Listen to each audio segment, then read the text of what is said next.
Hi everyone, it's Az here from Heel versus Babyface. How y'all doing? I am joined today by Be Still My Beating Heart.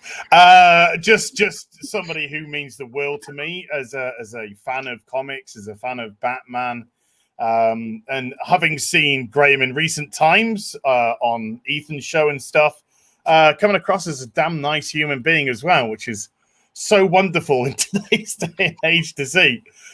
This is comic book artist and creator Graham Nolan of DC fame, very prominent during the Batman Knightfall saga, designer and co-creator of Bane, who you've got behind you. Then you moved, you have Phantom Ties, which I'd like to talk about as well, because there's a little link we have there as well. And you also did the recent artwork for your boy Zach, with your friend Chuck Dixon, another person who I absolutely adore. Dixon Nolan, to me, that's the dream team. Referred to it as the dream team. Chuck Dixon and you did Expendables Go to Hell, Indiegogo for your boy Zach, with, of course, the blessing of Sylvester Stallone, Sly Stallone. And now you're coming out with your own horror setting 1977, your own Indiegogo campaign, which, folks, is linked, top link, in the description box down below. So if there's anything that you see here today that you enjoy, that you like, please support Graham with his Indiegogo campaign. I only have people on who I've supported. So all the people that I have on these are people who I've supported through Indiegogo. This is no different. And the Chenoo has got some really interesting things about it, which we'll get into as well. So, Graham, I mean, I've given you a bit of a introduction. How would you introduce yourself? A working stiff, trying to make a living drawing comic books that he loves. That's all. Hot dog vendor. A hot dog vendor. That's right. No ketchup. You don't put ketchup on hot dogs. No, mustard. I like it a bit of mustard on my hot dogs. I just, before the stream started, giving Graham a little bit of an overview, which I'll quickly go through with you guys. When I started collecting, the reason why Graham, is such a legend to me, and, well, he is a legend within industry, I think there's no denying that, is because in 1992, when I started collecting comics for the first time, I've told them all the little stories about going into my local newsagent. There was a spinner rack in the corner, right? And I looked down and I saw a Batman comic and I picked it up, and then I saw there was another one, a detective comic featuring Batman. So I picked that up, and we had Jim Apato's artwork on Batman. We had Norm Breyfogle's on Detective Comics. And then it was only 6 months' time, because they were going bi-monthly, until we came to the Knightfall saga, the breaking of Batman. That's the first time that Bane reared his ugly head and broke Batman's back. And you took over the duties at Detective Comics and were producing some incredible work through the Knightfall saga. And that was the first time I'd seen your work. It's the first time I'd come across you as creator. And I immediately fell in love with it. I thought it was just some superb artwork. It was so expressive. It was, just had so much motion about it as well. I love the definition and how your take on Batman. He was just such a beast of a man as well. So yeah, you just became an instant hit with myself. And yeah, it was a classic period. And so you stuck around Detective Comics for a while, and then when you moved on, my heart was broken. But as a creator, and I'd like your take on this, because I hear different things. Batman is obviously the main title with DC, but Detective Comics, I would imagine, means more to a creator and an artist, because that's where Batman actually made his true debut. Detective Comics 27. Did you have that sort of feeling when you took over the artist duties on Batman, or was it just, I've got an opportunity to draw Batman here? Well, you're absolutely right. Detective Comics was the flagship book. My father was a detective. Oh, wow. Yeah, he was a homicide detective. And the idea, and the first Batman comic I ever bought was Detective Comics 441 with a beautiful Jim Aparo cover. So for me, Detective Comics was the end all and be all for Batman. Yeah. Chuck and I were offered Batman at one point when the creative teams were changing, and we both said no, we want to stay on tech, even though Batman always sells more than tech. But there's just something about detective. It's the same thing with Superman. You know, if they gave me a shot, which they never will, to do Superman. You want action comics? Yeah. Yeah. I like that. I like that attitude. I like that history. And it you know, just shows great respect for, you know, where the characters actually come from. Knowledge as well, you know, and it's not huge knowledge, but it's like it's almost like a coming of age that you are part of that history now. You're part of that book. The book that he made his true debut on, Boosh. Here you are, and that DC gets its name from there. Yeah. Oh, yeah. DC Detective Comics, of course. Yes. A lot of people don't actually know that. And it could, because it's DC, and then it was 27 that Batman made his debut. I thought one of the worst things that DC did with the New 52 is reset everything. So I was mortified when they did that, but I was so happy when they decided to return Detective Comics back to its first volume after the New 52 thing. So you did Detective Comics, you co-created Bane, who was obviously the big villain and went on to, you know, become now one of the most iconic villains in Batman's Rogues Gallery. How does that affect you? You know, you've had up till that date 60 years of Batman, the Joker, Riddler, Two-Face, Penguin. You've got these icons, and then suddenly you're paramount in creating a brand new modern day icon. You know, whenever you create something, you're always hoping that that's what it's going to do. It's going to take off and get into the public mind. If that's what happened every time, it would be easy to do. It almost never happens that it hits that zeitgeist and leaves a mark on popular culture. But you know, Bane was funny because he started off very popular because of Knightfall, and we knew that was going to happen. But once Knightfall ended, they used Bane in the Batman the Animated Series. So that was another iteration of the character. And then after that, it was a very slow period where really nothing. Oh wait, there was also the Batman and Robin movie. Yeah, and that pretty much killed it. Really, I mean, Bane. There wasn't much going on with Bane until they resurrected him in Arkham Asylum, the video game, which was sometime in the 2000s. And that brought Bane into an entirely new generation. And from that point on, you know, his popularity was meteoric. You know. Yeah, I mean, you had this guy created, what, 92? I think he would, 92, 93. 93 was when I did the first design. Yeah. Would have been his debut. Vengeance of Bane was a sellout, sold out. First printing, went into multiple different prints. Much sought after comic, even nowadays, you know, it's still, if you want to pick up a first printing edition of Vengeance of Bane, you're forking out probably $100, you know, easily. Yeah, it's so it had you know, a great sort of interest with the audience there. I love the Batman animated series, but I didn't like the cartoon take on it because I thought it's just a bit too basic. One thing that I thoroughly enjoyed about Bane as a character was the fact that a lot of people would superficially look at Bane and just say, well, he's uber steroid man. But the story crafted around him was brilliant.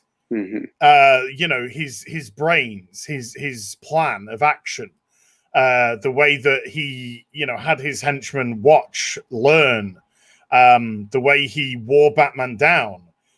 You know, there wasn't any arrogance about this person. He knew that if he was going to take Batman on at full whack, that would pose an issue. You know, regardless, it would pose an issue. So, you know, that he sends him through this chase in Knightfall of freeing all the inmates of Arkham. and making him literally run a gauntlet until he gets to him. And by the time he gets to Bane, he's spent, he's done. Right. So this was a very intelligent individual, as well as a souped up human being as well. The cartoon, obviously, he was a pro wrestler from South America that got into crime, and then the Batman and Robin movie. No, Joel.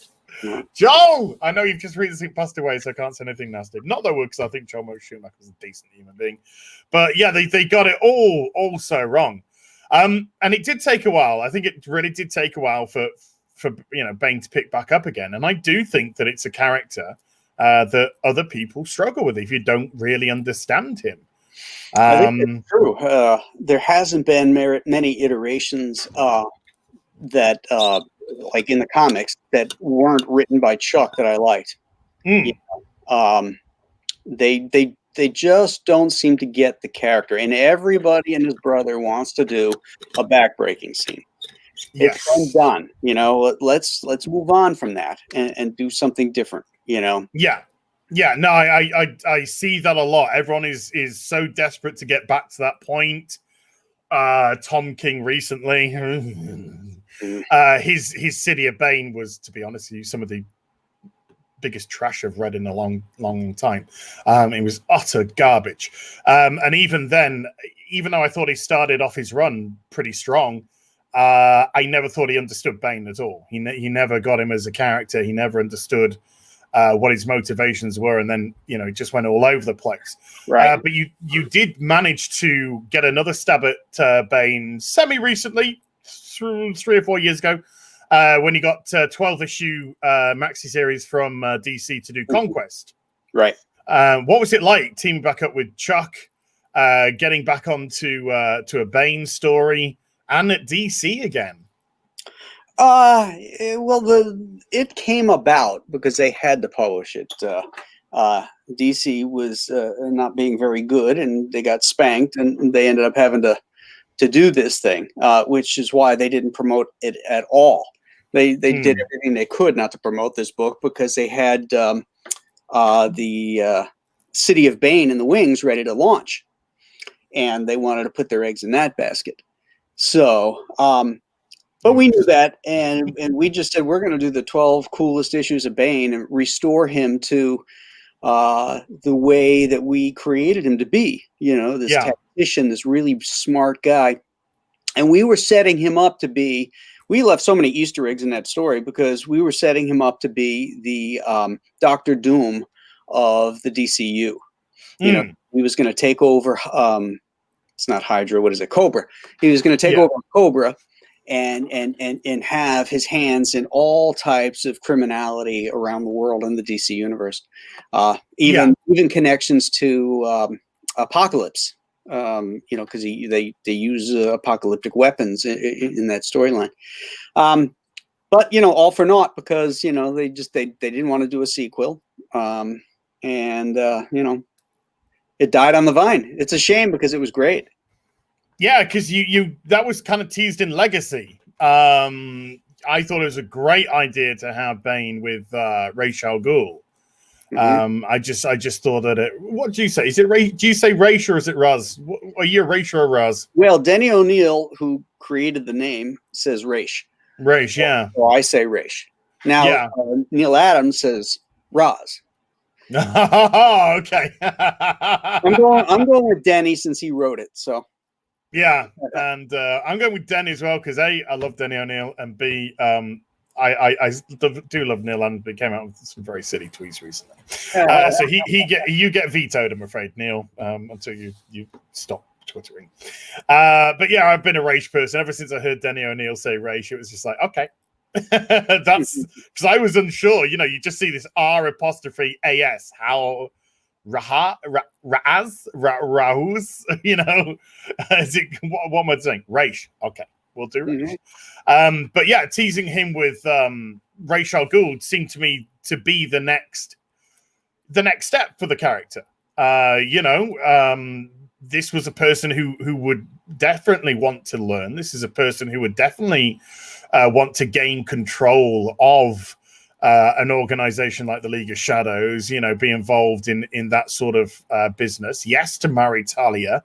Yes, to gain the position of the next leader. So yeah, I just thought it all made sense going into. And I got to show this off now because this is one of my favorite covers of yours, which is Detective 701, and it's just to me, it's just stunning.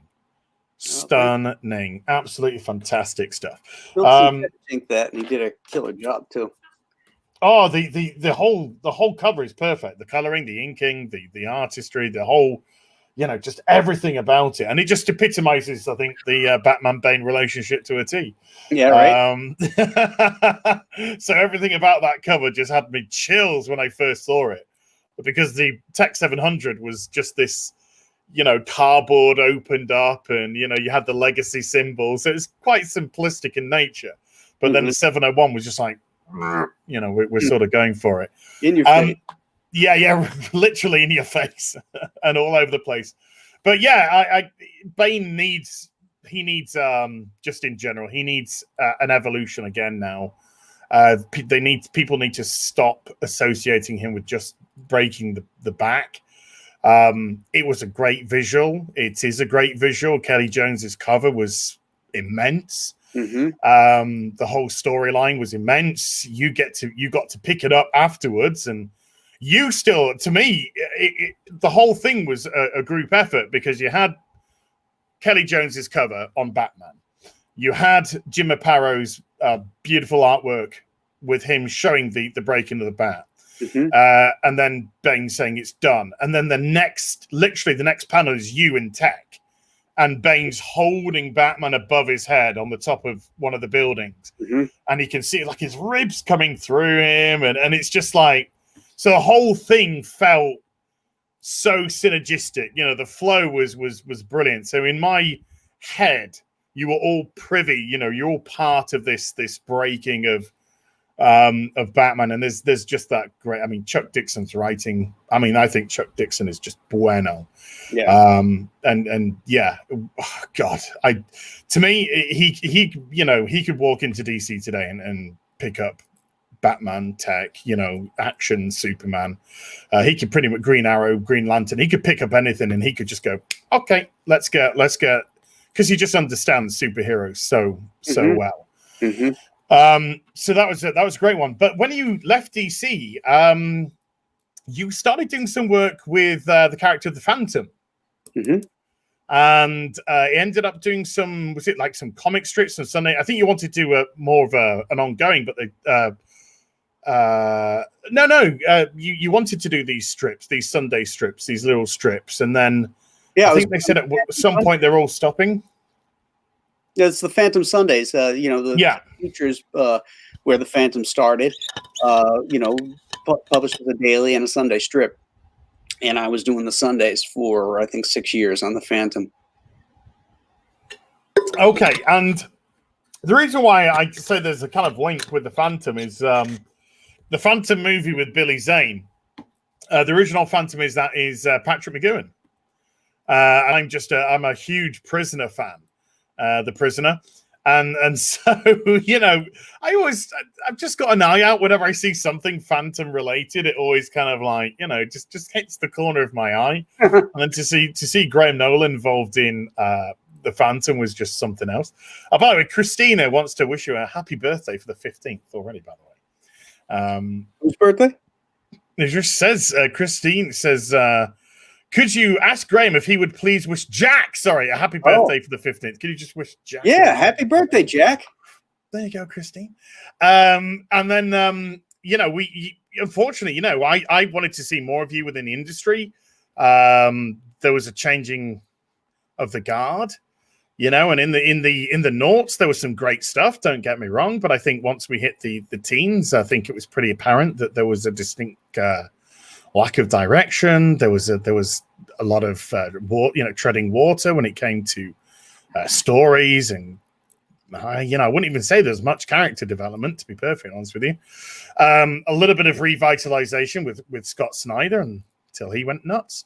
And you know, the industry needed, to be honest with you, the industry needed to have people like, you know, the Dixon Nolan people back. It needed to have these people kind of put that spark back into and kind of maybe teach people, you know, exactly what heroes were. It seemed that people were forgetting what heroes actually. Hey, it was Jake, not Jack.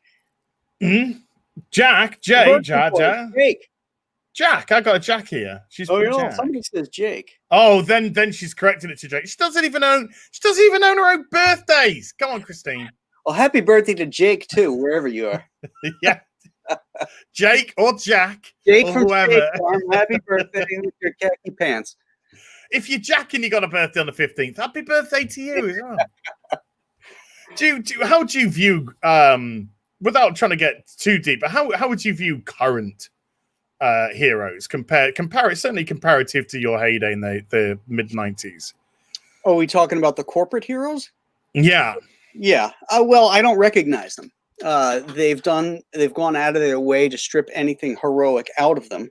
You know, when Alan Moore came up with Watchmen and kind of changed the paradigm, he never intended that type of storytelling to be part of regular comics.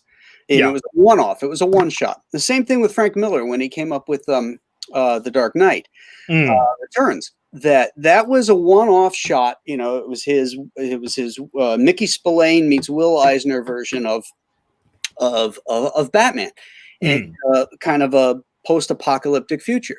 It wasn't meant to be the end-all and be-all of who the character is, but that's all anybody has glommed onto with Batman, particularly since then. They've taken away everything that made him heroic, and they've turned him into basically a psychopath, you know, who is doing things for selfish reasons, as opposed to the errant knight who sacrifices his life for other people, which is what Batman was all about. I mean, DC had Superman renounce his American heritage some years back. I mean, you know, this is children's entertainment. These are people that wear their underwear on the outside. It's not meant to be this heavy, dark stuff. And there's nothing wrong with a little humor and fun. And you know, I think in the 70s, you know, they kind of captured a little bit of both. And I like that period of comics.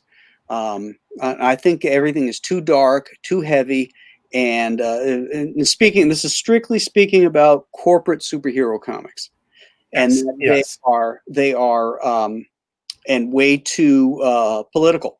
You know, writers are, these are superheroes, and they can do anything you want them to do if you're a good writer. And what they're writing is themselves.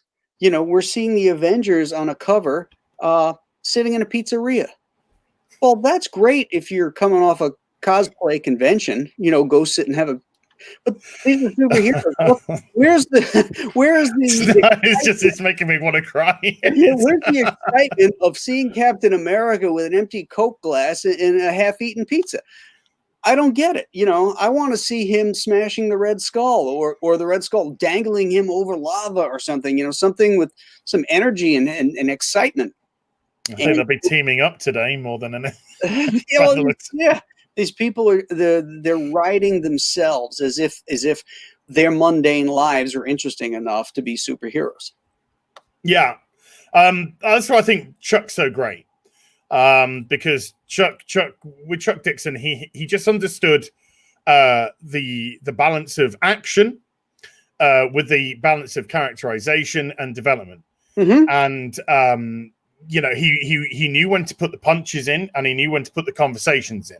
That's right. And those conversations were very poignant, and they were absolutely paramount in development of who they were. I mean, one of my favorite Dixon moments is Robin 13, which was the Prodigal, the conclusion to Prodigal, the Prodigal storyline, where you have Batman and Nightwing in the cave, and they are at last, after 10, 12 years IRL, getting off their chest.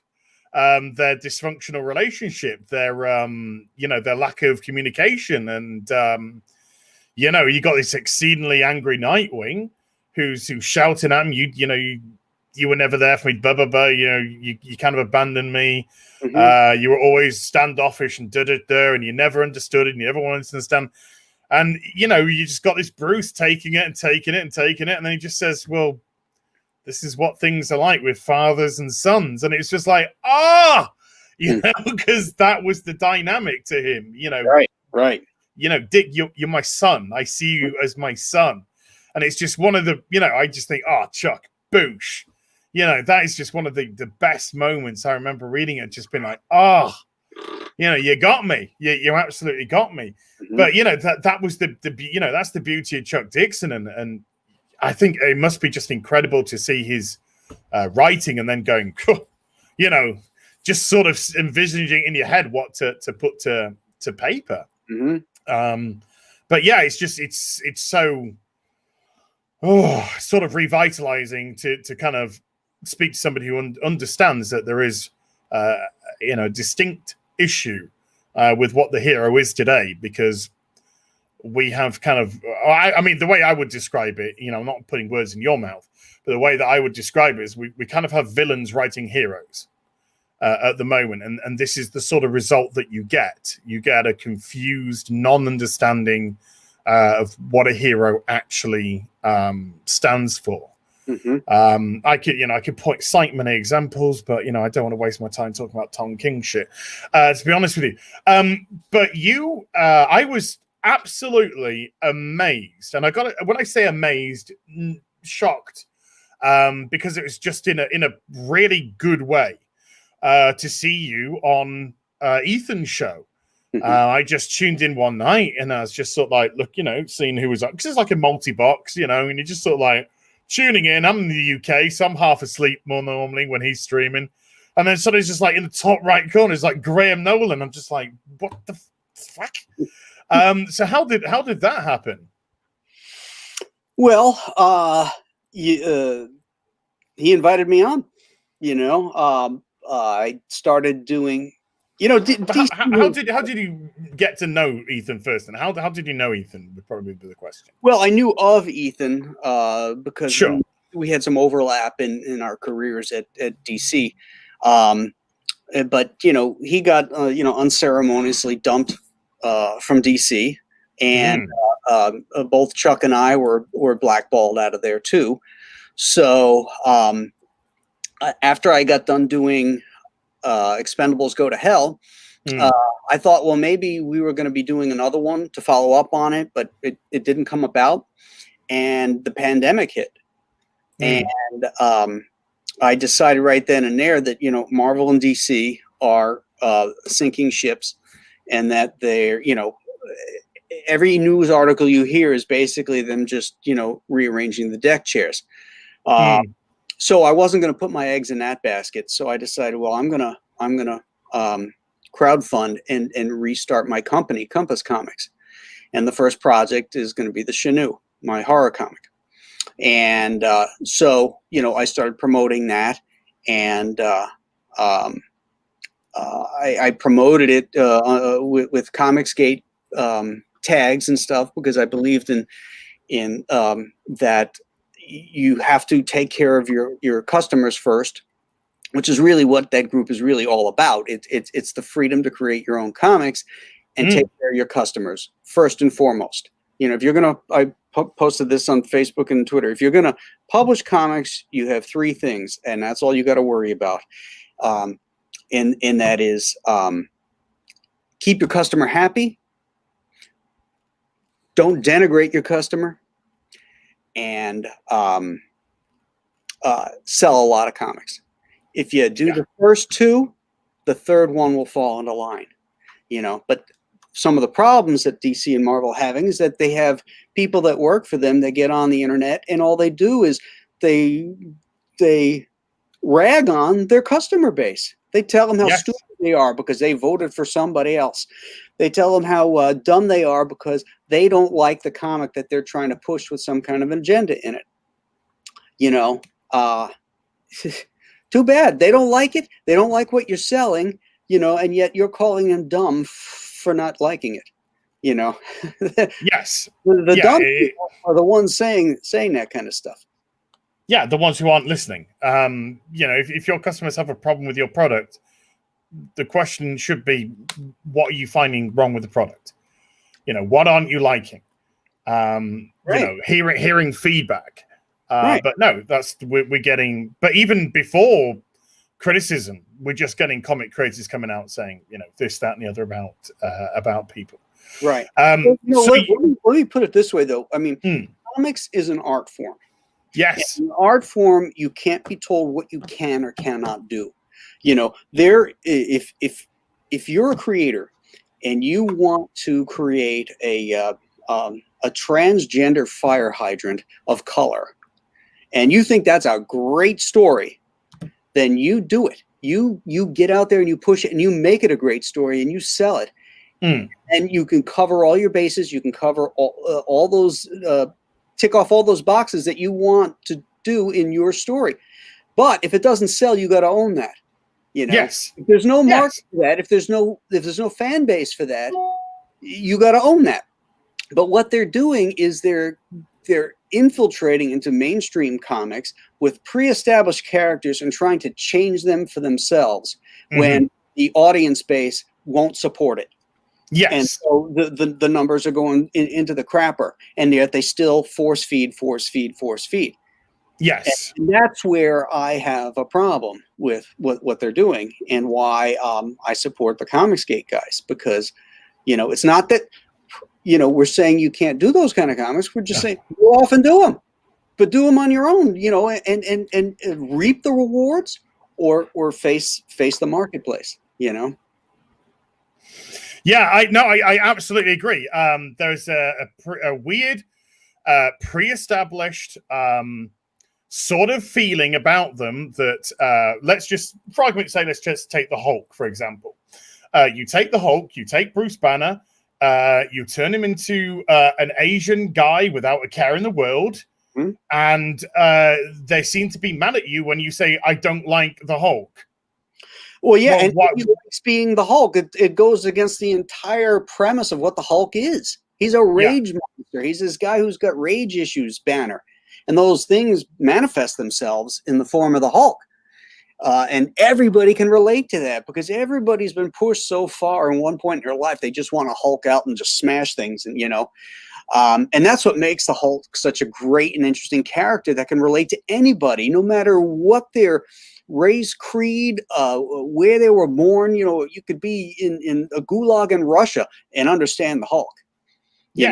But I don't think that they don't understand that you can't take Bruce Banner away and replace him with another character and expect to have the same result. People are just as invested in Bruce Banner as they are in the character of the Hulk. Sure. I mean, this was the whole point of Knightfall, was it not? That people were saying, "Oh, we want a more violent Batman. We want a Batman that we've seen the Dark Knight now. We think Batman should kill. We think Batman should be more aggressive." And the kind of point to me of Knightfall was, well, if this is what you want, you get Jean-Paul Valley. You get Azrael Batman. This is what it would transcend into. There would be a distinct lack of depth. There would just be murder. There wouldn't be any nuance when it came to the criminal. There wouldn't be any morality when it came to the criminal. There wouldn't be anything to learn in regards to heroicism, and not falling into the precipice, because you would be judge, jury, and executioner. Right. And it's Batman's code of honor that separates him from those other characters. And that's what we were trying to show, is that, this is what makes him heroic. And they argue, every person that the Joker kills should be blamed on Batman because he hasn't killed him. And the argument for me is, no, the blame belongs on the justice system. Batman brings him in. They put him in prison. They let him out. So it isn't on Batman for not killing him. It's on the justice system for letting him out. Yeah, or if he escapes, then you got to look at the security. Why isn't this being done? Why isn't that being done? Why aren't the precautions being taken? The true precautions being taken? You know, there always seems to be a very in Arkham. Yes, and it's a comic book. You're allowed to play with these things. You know, there is a very lackadaisical attitude with the rehabilitation process, shall we say, of which, you know, which lends itself to interesting storylines. You know, we've seen great stuff, Grant Morrison in Arkham Asylum, stuff like that. You know, you can go from the sublime to the literal ridiculous. But yeah, you can't just take out character A and transplant it with character B and expect it to be the same result. There's too much nuance. There's too much history involved in character A. And yes, this is what we've got. You know, we're taking away this hero and we're transplanting it with our new, diverse, up-to-date, modern sensibility. And it's only modern as long as modern stays around, which could be a very short period of time. You must, you know, force this character on you, force this character on you, force this character on you. No matter how many times it gets cancelled, it's going to come back. Try listening to your audience once in a while. That would be a good one. I'm going to play your... I'm going to have to redo it because I didn't put the bloody... How many times do I not put the sodding sound on when I do this? I want to play your... my video? Trailer, yeah. Trailer, because it's awesome. This was created for you, and this is absolutely brilliant. Good evening. Tonight's big story centers on the state of emergency declared this morning in Buffalo. Between 4,000 and 5,000 cars said to be abandoned on city streets. Buffalo is still very much a city under siege. Space's wind whips the snow into 30-foot drifts. Niagara Falls Air Base, one of their...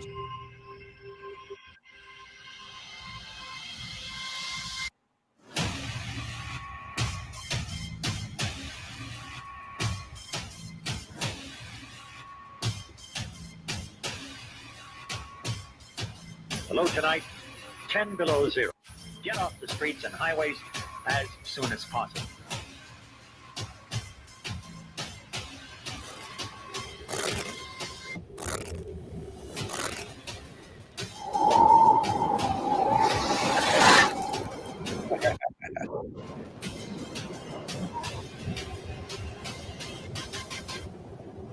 That trailer is done by Nick Grosh, so a shout out to Nick for a great job. It's great. It's absolutely great, that trailer, I gotta say. Fantastic stuff. So where did you get the idea to, because this is like, when I say based on true events, you know, the storm was real. The storm was real in 1977. This story takes place today. But the premise was that in 77, the Chenoo came off the ice and killed people and nobody knew about it. And now in 2020, another storm is barreling down and the Chenoo is coming back off the ice to feed again. And he traps a bunch of people in a house. So it becomes a siege story of these people under siege in this house as this creature is trying to feed on them. It's, you know, very claustrophobic and terrifying. And I got the idea because, you know, I live outside of Buffalo and I was going into the city one day along Lake Erie and there was a storm coming in. And I looked out over the ice and I thought, wow, that's a really foreboding looking landscape out there. This would be a really cool setting for a monster tale. And so I pulled into a coffee shop and I had my iPad with me and my, you know, pencil and paper, and I started jotting down notes, and I went online to see if I could find some type of ice creature that I could tie into some type of mythology, that type of thing. And I came across the Chenoo, which is a Native American creature that was once a man, and he scarred his soul and turned into this ice creature and tries to feed on the warm hearts of men to try and reclaim the warmth that he can no longer have as a creature. So I said, oh, once I found that, I said, okay, and I got my monster, and I can jiggle with the mythological aspects of it. Sure, of course. Needs, you know, and yeah, so that's how it came up. Is it is there a love of horror there? I was a monster kid before I was a comic book kid. Right. My mom let me watch Frankenstein Meets the Wolfman when I was like 6 or 7 years old, and that just just did it for me, you know. Then I started reading monster magazines and stuff, and they would have articles and stuff about comics of the day. So I sort of kind of like came into comics the back way through monsters. And then in the 6th grade, my teacher left a stack of comics for the kids to read at recess. And, you know, I saw a Justice League comic, and that's how I got into the superhero stuff.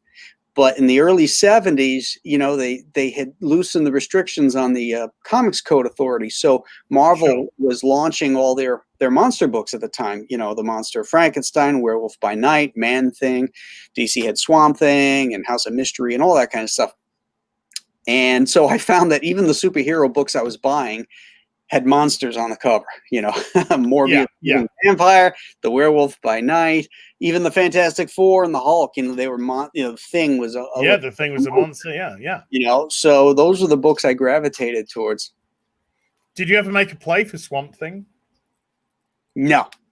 Really? I'm a big Swamp Thing fan. No, those swamp monsters weren't my thing. Okay, monsters are fine. Swamp monsters, there's a line. I'm gonna draw the line, man. Snow monsters, fine. Swamp monsters, bit mucky for you. Too much humidity. But there's any sort of reference to slasher movies or like Halloween? Is there any sort of, you know, 1980s kind of that sort of Friday the 13th horror kind of? No. Not in the sense that slasher films don't really interest me, except for the first Halloween, right? Because they could be real, you know. The real people can do horrible things and have in the past. I like a straight up monster tale to metaphorically take the place of human beings' activities. As far as like the slasher aspect of its violence and blood and the gore and all that, yeah, that's in the Chenoo. I mean, this isn't the Universal monster movie. This is, you know, a John Carpenter rated R. I think we literally saw heads roll in one of these pictures. True. Yeah. See ya. Yeah. You're off, mate. Yeah. Is it? It's because it's going to be at least 45 pages long. Is the thing I've seen? It's actually the main story is 48 pages long. Okay. Because we hit a stretch goal, there's an 8-page prologue, which is going to be the 1977 incident. Oh, nice. Yeah. And Chenoo in 77 in the beginning, and then we'll transition to 2020, 2021, and the current storm that's happening. I think I might not be able to resist that. As well, I think before that goes out, I gotta say, just a personal love of mine. I love these. I got myself one of these, and I believe you said before we went live, these are shipping soon. Yes, you know, way before the comic. These are going literally just about to go to the fulfillment center to be shipped out. Yep. I've got these are awesome.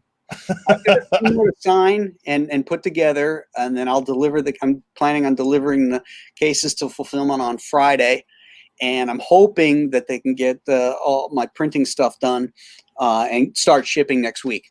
So, you know, I wanted people to have, because we hit all our stretch goals, it may push the deadline back on it a little bit, because I had so much more stuff I have to do because everybody was so wonderful and generous.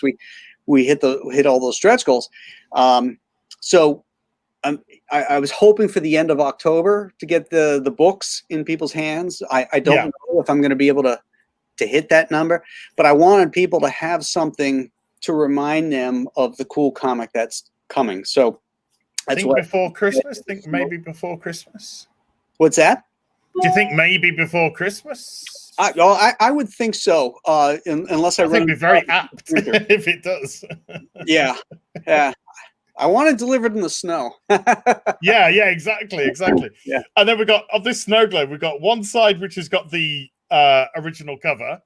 Right. And then on the other side, we've got the the alternative cover. Yeah, which is fantastic. So we got that on one side, and then we got the variant cover And you can actually just get the Snow Globe on its own if you want, signed. Right. But pick up. I mean, the comic just looks fun. Obviously, being a bit of a Nolan fan myself, I was always going to pick this up. But I just like the concept. I like the idea. I've been picking up quite a bit of superhero stuff, so it's going to be nice to get something a little bit different. To get something a little bit different to the rest. A nice little bit of horror. A nice little bit of scares and psychology. But I'm with you on the Halloween, because the first Halloween film, it could happen. That there's a sort of reality to it as well as this supernatural. It's kind of like that kind of could happen if. Yeah, but the thing with Halloween too is that there was a supernatural aspect to him, Oh, sure. And I like that about it. He wasn't just a man, slashing people, even though they kind of set him up that way to begin with. But then you find out, like, he took all those bullet shots, falls off the balcony, he's still alive. Yeah. So there's something more to this thing, and plus it was just so beautifully done. So, but it was all kind of real. It was all felt very real until he pins the guy to the wall, and then you're sort of like, oh. Yeah, and then he does that little. Yeah.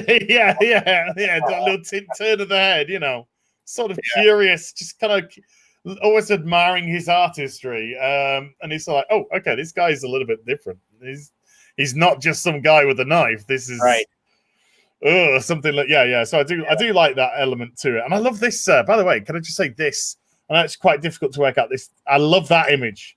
I've seen that image larger. He's just sort of almost like a Yeti slinking away with a morsel to chomp on.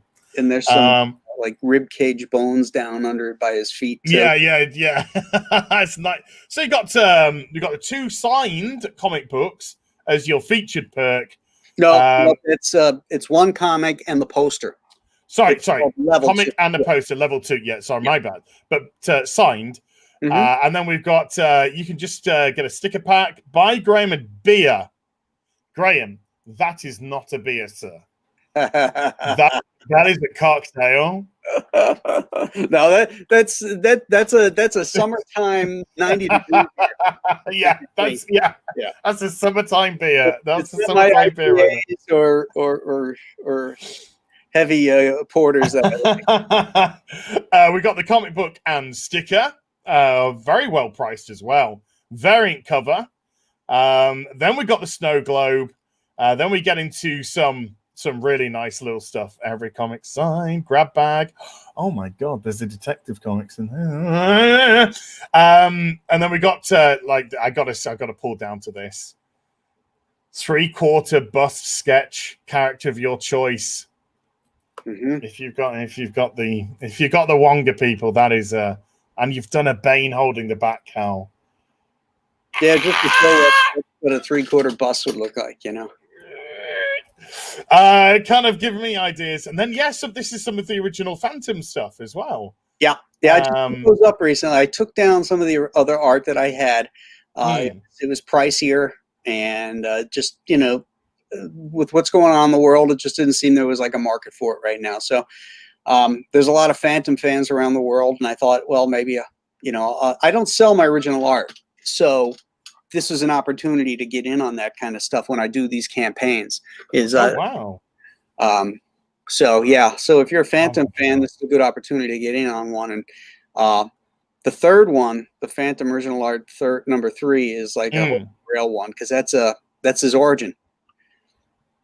Oh, and now you see, one of ones. These are all originals. So when they're gone, that's it. They're all originals, but the third one there is actually the origin of the Phantom from when the boy makes the vow over the skull and that kind of stuff. Yeah, that's your nice. That's your Abin Sur type of moment. That's your Bruce Wayne in the alleyway moment. Right. Yeah. That's what that is. So that's top link, folks. Top link in the description box down below. Please give Graham some support. Where do you see yourself going next? Where do you see things after the Chenoo? I have 3 other properties that lined up that I'm going to do under my Compass Comics banner. I haven't decided which one is going to be the next one. Kind of waiting to feel out the market and the backers and stuff like that. But I have a good idea what it's going to be, and it's going to have a science fiction backdrop to it, but it takes place on a Texas ranch, and it's really the story of a father and son rediscovering their relationship together with a alien invasion as the backdrop. So things are never that simple, are they? yeah, it's pretty cool. This is the wonderful world of comics, people. Yeah. Something as simple as just bonding, bloody alien invasion's gonna happen, hasn't it? Yeah, that's what he needs. Yeah. Just shift up some space there. Is there any chance of you and Chuck teaming back up in the future, do you think? There's always a chance. Chuck and I are really good friends, and we love working together. It's, he's got his stuff going on, and I've got my stuff going on, and yeah.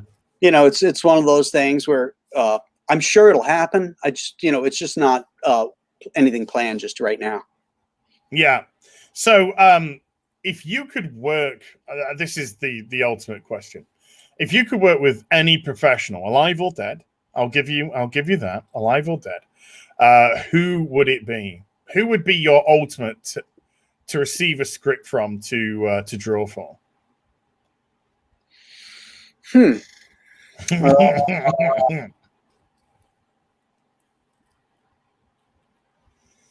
Gotcha.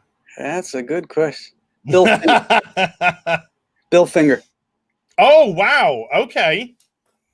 Yep. Okay, that could open a can of worms. When I say can of worms, that's an interesting concept because Bill Finger has only recently, last few years, been given the credit of Batman that he deserves. I mean, from what we understand, obviously we weren't there, but from what we understand, Bill Finger was instrumental in actually creating like the bat suit and pretty much the origin of Batman and everything to kind of go alongside it. And then, Bob Kane kind of ran with it and took things over. And Bill Finger got frozen out the equation, and he took all the credit for everything, really, which is not so good.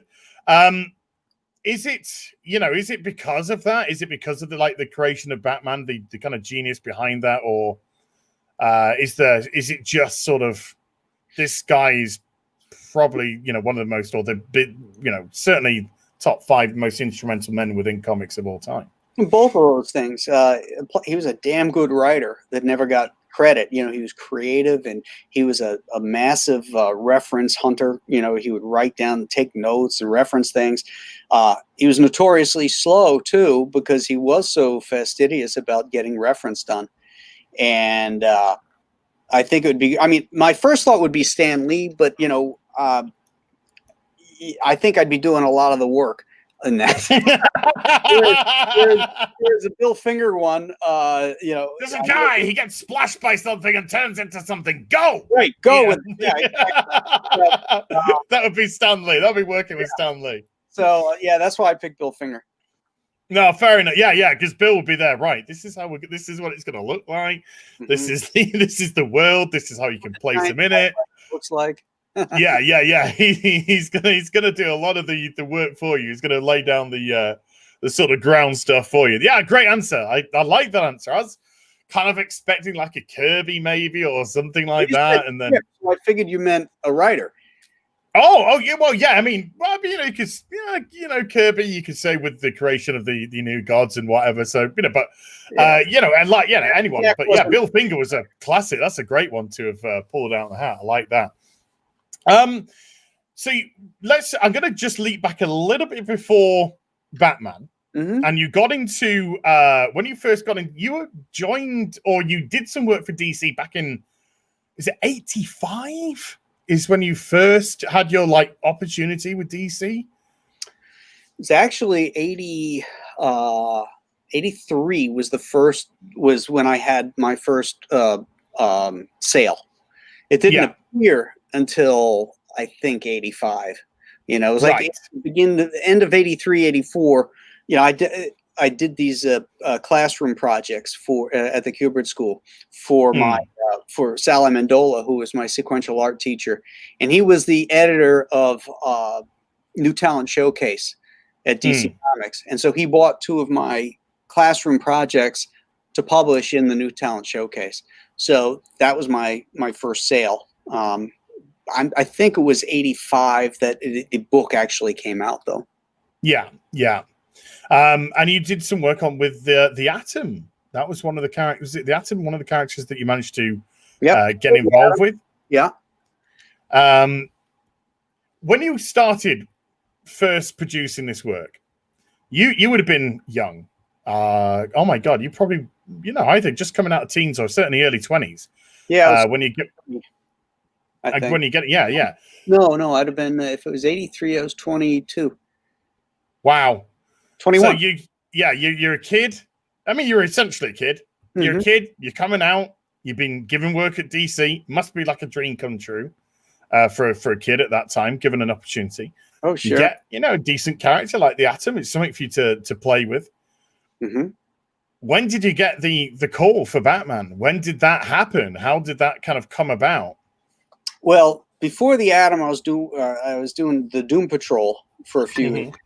And then I got on the Atom, and I did 12 issues of the Atom, and then I got the call to do Hawk World, and that was my first. That was my first big project because I got to start that at #1, and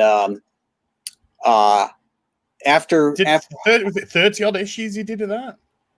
I think 24, 26, something like that. Okay, a decent number. Then an annual too, but I penciled ink a lot of those as well. So it was double duty. Yeah. And then after that, I was working on. I was trying to get into the Bat offices because that's what I always wanted to do was Batman. I went in to see Archie Goodwin and and see Denny. And they liked the stuff, they were complimentary but didn't offer anything. And then I went on to do a mini series with Mark Waid about Metamorpho.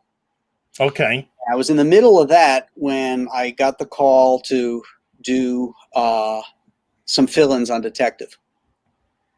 So I did like 650. Was it 651? I think it was my first Detective, 651, 652, 653.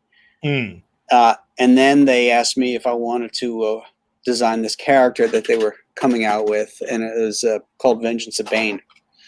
And that's how I got in there. And then after Vengeance of Bane, they offered me Detective as a regular gig. Nice. Oh, God, that just means... I can't imagine. What are you? Because even then, you're still young. You're still, 30 odd. Yeah. And you turned 30. Yeah. Just turned 30. And then suddenly you just get, you're given this big opportunity. Because I've got to ask a question. This answer's going to break my heart or make it so happy. You got to tell me Archie Goodwin was just like the nicest person in the world, please. Archie was. He was just an awesome guy. Yeah. And so talented. One of the best writers ever in comics and one of the best editors ever. He was everything you ever hear about. I've never heard a bad word about Archie Goodwin. Because when he passed, and it was so sad when he did, and it was just all you heard was just praise and love for this person, and just reading stories by people who'd worked with him, and you were just it's a sad time, but just the amount of love that people were showing just really kind of made the guy just feel like he really was so special to the industry and so special to these people's lives. And I think I was reading Legends of the Dark Knight. I think it's Legends of the Dark Knight. I think he passed just as that was starting, was it? Around that time anyway. But yes, sometimes. But he he left me with some really great words of wisdom. Mm. When I went up to go see him, and I was showing him my stuff. His phone rang.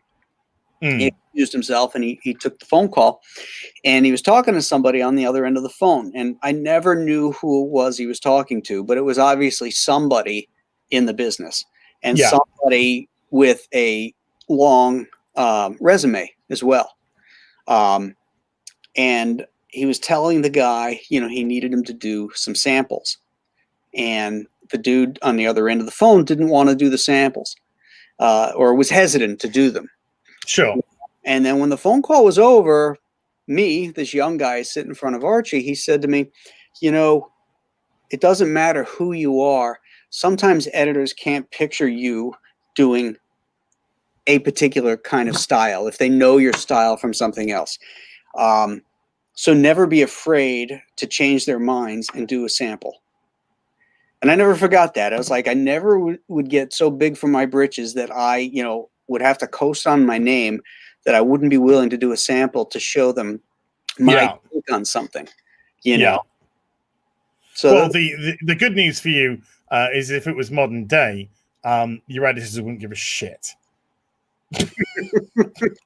Unfortunately, I think that's where we are with modern day editors. They wouldn't give a shit, and I don't think half of them would actually know what they were looking at in the first place. But yeah, what was actually I'm gonna have to get into this for a little bit. What the hell has happened with editors in comic books? Because there just seems to be such a lack of editorial direction in the last goodness knows how many years, at least the last probably 3 years. Let's just say, let's be generous and say since approximately 2017. There's plenty of direction. It's just bad direction. It's direction. I mean, you know, if you read the comments, just like how is an editor not going? No, you know, why is this like this? This, you know, this needs to happen. This can't. This fucking kitchen scene's been going on for 8 issues now. You know, we need to get away. It just doesn't seem to be any like an editor doesn't have the balls to go up to the person and just say, hey, look, this is pretty shit. Well, there's a few reasons for that. One is, and it starts with that they don't pay them anything. They're overworked. The pool that they pull from has not been trained in comics by established editors that have trained.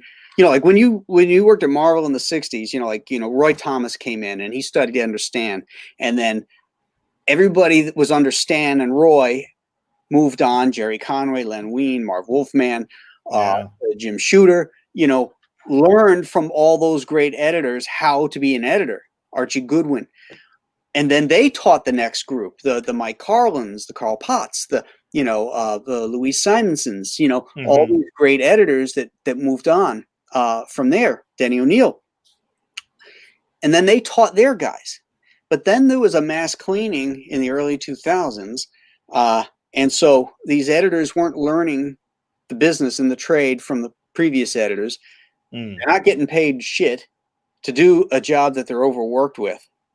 And that's why we end up, you know, with these, you know, basically interns that are pushing their own agendas in stories. And they don't even have the skill level to fix the things that you talk about. Like if there's a problem in a story, what needs to be happening to change that problem in the story? Or a piece of artwork comes back in and says, well, this really isn't working here. The clarity is gone or the focus is in the wrong spot. They don't have the wherewithal or the education to know how to make the change and where to make that change. So I think those are the main reasons why the editorial pool is as weak as it is. I can describe to you without having picked up the latest edition. I can pretty much describe to you any sort of crappy Marvel comic right now. Starts off talking, sitting down, eating. Villain comes along, defeated in 2 punches and 1 page, and then back to sitting down, talking, and eating. That's your comic of today. How is that? That's not going to sell. That isn't going to get an audience, and it's not gonna make people come back for a next issue. And that is the trash that's coming out. And I think I heard your boy Zach talking about this a little while ago. He was saying that it's almost as if they're writing because they're looking for like a Netflix show or to be picked up by, and this is what you're expecting, like a TV show. There's the sitting down and conversing scene while eating scene, but there's no character development, and there's no threat, and there's no villain. Yeah, there's nothing. The whole thing is just like, and this is modern day comics. Well, it's certainly modern day Marvel comics for the most part. But you know, Stan and Jack knew how to capture an audience, and one of my favorite examples is there's a Fantastic Four comic somewhere in the 20s or 30s numberings, and you open up the splash page, and it's just the scene of disarray as this baby dinosaur is jumping towards the reader. The thing is like reaching out and it's slipping through his hands. The couch is being upturned. Sue Storm is in the background with a hose and she's trying to wet the dinosaur down, but she's accidentally spraying Johnny and putting out his flame and everything. You turn the page and like 2 pages later, after all this shitstorm, they finally capture the dinosaur. Okay. The story has nothing to do with the dinosaur. It's about Dr. Doom and his time machine. And this is how they brought you into the story, that this little creature came through the time machine. Yeah. Action, bam, right from the first page. By page 3, we're getting the exposition about what has happened, and we're getting into the main story. Yeah. So instead of them sitting around in those couches having tea and crumpets or whatever the Fantastic Four eat. That sounds lovely. I thought you'd like that. Delightful. I got to be honest, I don't even know what a crumpet is. But there are multiple answers to that, Graham, and some of them might surprise you. But that's how you bring a reader into a story. Sure. You set them up with action. You know, it's a 2-dimensional art form. You need to push the action. You need to push the drawings, you know, and those guys knew how to do that. You know, how could you put that down? How could you turn that away? You know, it's your 101 textbook is sitting right there in front of you. All you got to do is open up an essentials book. You know, any one of these writers or artists today, open up a book that Marvel's put out of the essentials and study it, break it down, deconstruct what was happening. It's a visual medium, folks. Right. It's a visual medium. You got to, you know, the artist has got to tell the story as much as the writer is in words. You know, that's why something like that is, look, that is how you get attention. That is attention right there. You know exactly what you're going to expect in this comic, you know. Same with that. You know, it's got one of one. You know that this is going to be a one shot. You know that you got Batman looking pensive on a rooftop. It's dark. It's brooding. You know, you got the wind up. You know that he's ready. He's about to jump in somewhere. This is preparing you for what to expect. In action, there has to be implied action. Yes. Yes, exactly. People sitting around a pizza parlor, like the Avengers cover I was talking about, that's not implied action. The action was eating the pizza. We're not even seeing them do that. You know, that's what the artist or the writer wanted to do instead of write the comic. Yeah, exactly. Like I want to eat pizza with my friend the other day, and this is what we did. Yeah, I went out and I ate pizza. Well, that's I'm great. gonna have Captain America eat some I don't pizza. want to see your life. No, exactly. Yeah, if you, I know this sounds cruel, but this is true. You are not interesting. You know, the superhero is the interesting. The character, whether it be Captain America, the Hulk, Wonder Woman, Batman, Green Lantern, whatever it is, they are the hero. They are the focal point. They are the interest. They are the interesting aspect. You're not interesting. People don't want to know about Joe Bloggs, Jerry Bloggs' love of pizza, or the fact that they bought some shoes the other day. So Captain America is going to go and buy some shoes. Or something like that. No, it's the separation, which I don't think they quite understand. The separation of putting you in the hero makes the hero boring because you're boring. Comparative to a superhero. I'm not saying, you know, everyone's a boring, horrible person, but comparative to a superhuman, you know, to a superhero, to a superhuman, you are comparatively boring. So putting yourself in their shoes makes boring. You have to imagine the heroicism. You have to create the hero. You have to look at what makes the hero, which is the deconstruction, as you said. You have to deconstruct what is heroic, what is, action, what is morality, whatever the theme may be. What choice, what peril they will come up against. It has to be deconstructed so you can create something of interest, something exciting. Once upon a time, you have to build conflict. I mean, that's what all drama comes from. Yeah, and that means you got to throw the shit at your hero the whole time, from the beginning to the end, and it's got to mount and give him more and more to overcome, and that's what's going to make him, more heroic. Is the more he has to overcome. If he's sitting around yapping about what he's going to do or how he's going to do something, it's a visual medium. Show it. Yes, show, don't tell. Yeah, don't tell it. Show it. Yeah, I want to see Galactus, trying to eat the world. I don't want to see him sitting down with the Watcher lamenting all the deaths he's caused because of his need to feed on the energy of planets. Yeah, I'm uninterested in that. Oh, yeah, I mean, there's a way to do that, but certainly sitting down isn't the way to do it. In the visual media, I mean, I must devour this. It's like a shark. Like when you watch Jaws, I don't care what his motivation is. Yeah, I don't care if he's an animal and he's just doing what it comes natural to him. I don't care about that. All I care about is being in the water with that son of a bitch, and he's going to try and eat me. That's what makes him scary.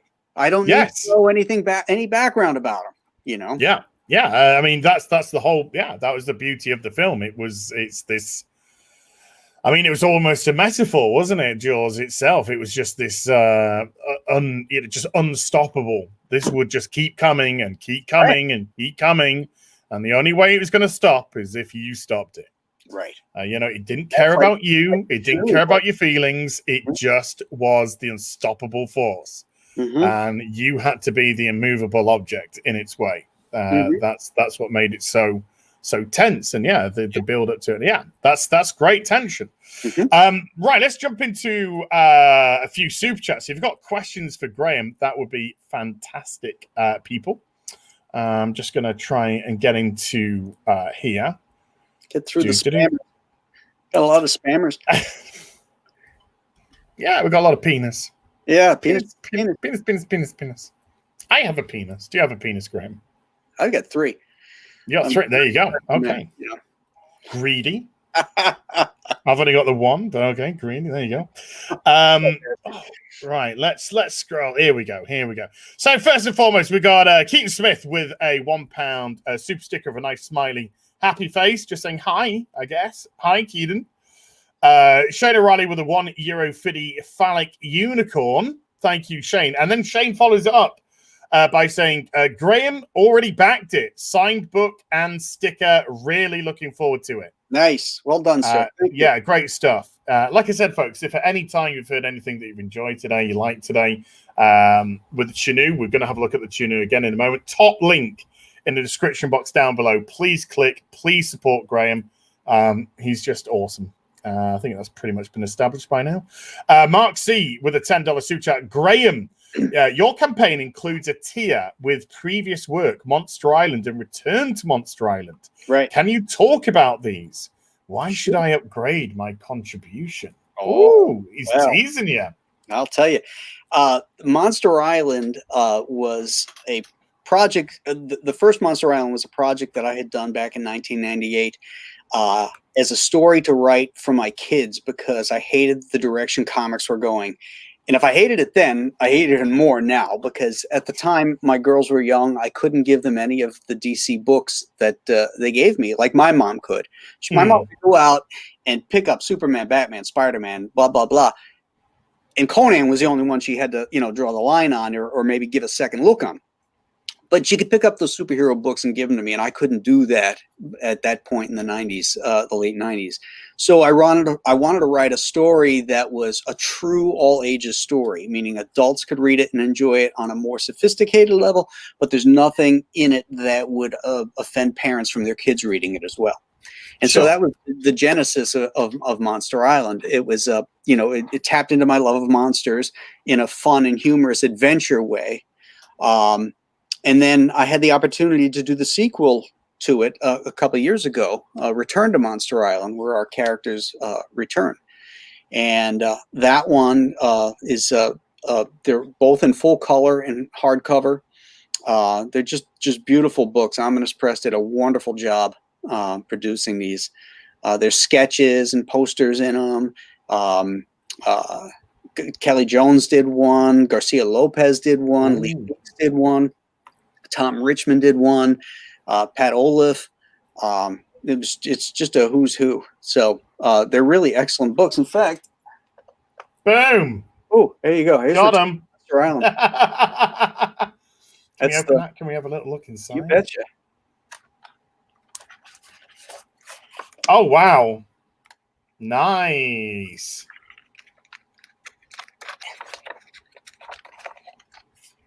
Well, there's Russians in there, so you got these U.S. airmen fighting. Oh, Russia. Graham Nolan #confirmed comment. Yeah, great stuff. Love that panel down there fighting the little creatures. Is he tickling you, Mark? Is he tickling you? Mm-hmm. Then there's let's see in the back here. Nice, says Duke. Oh, nice. Sketches. Nice. Process stuff. And I forget where the posters are. Where are they? Gotta be here somewhere.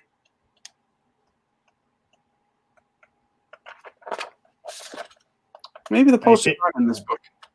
People are loving this, so it's all right. So anyway, that's Return to Monster Island. That's also on Indiegogo. Bang. And but they're also part of the Ultimate Monster Pack, so you can get the Chenoo and the 2 hardcovers as well. There you go. Mark, I hope that's answered the question. Man of War 665 with a $5 super chat backed it twice, Graham, as well. Nice. Chomping at the bit for some frozen terror.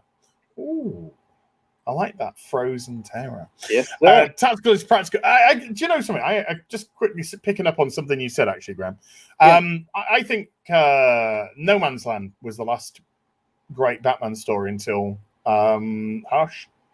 Okay. To be honest with you, that was pretty. Hush was phenomenal. Mm-hmm.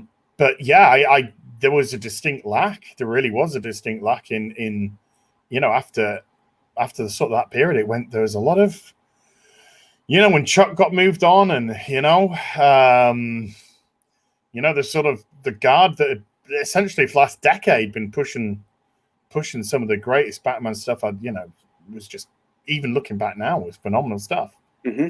Yeah. Oh, well, that's life. Tasker's Practical with 5 Canadian. What a great inspiration to have a detective in the family to draw from.